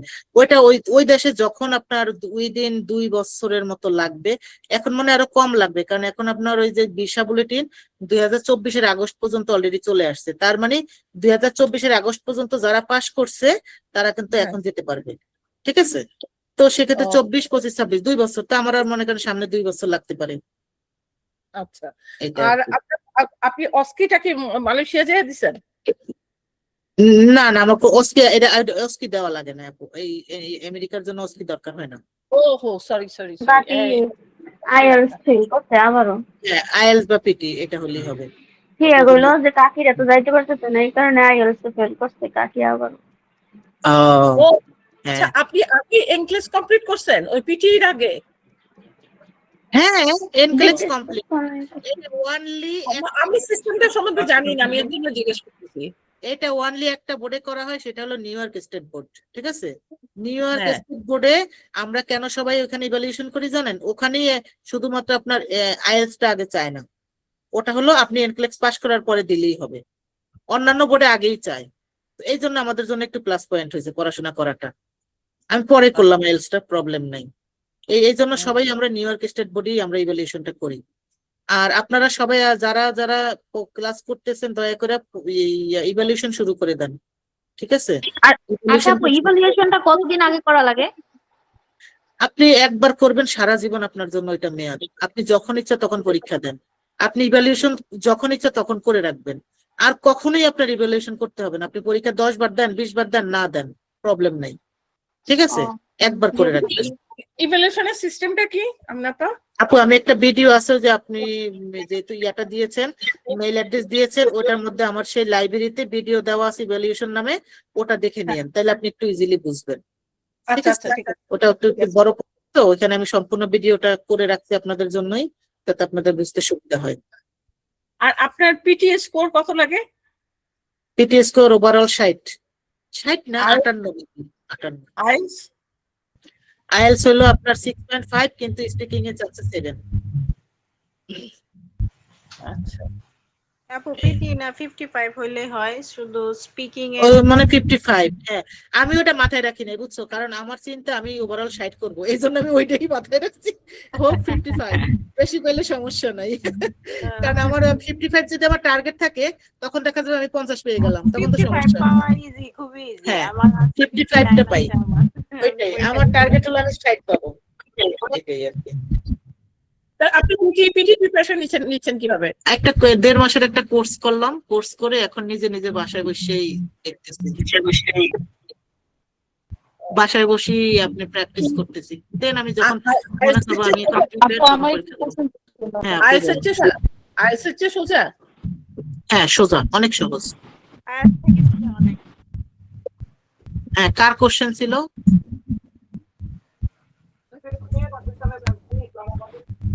আপু কে জানি বললেন কোশ্চেন ছিল, বলেন। আমিও মানে আচ্ছা, তাহলে আমার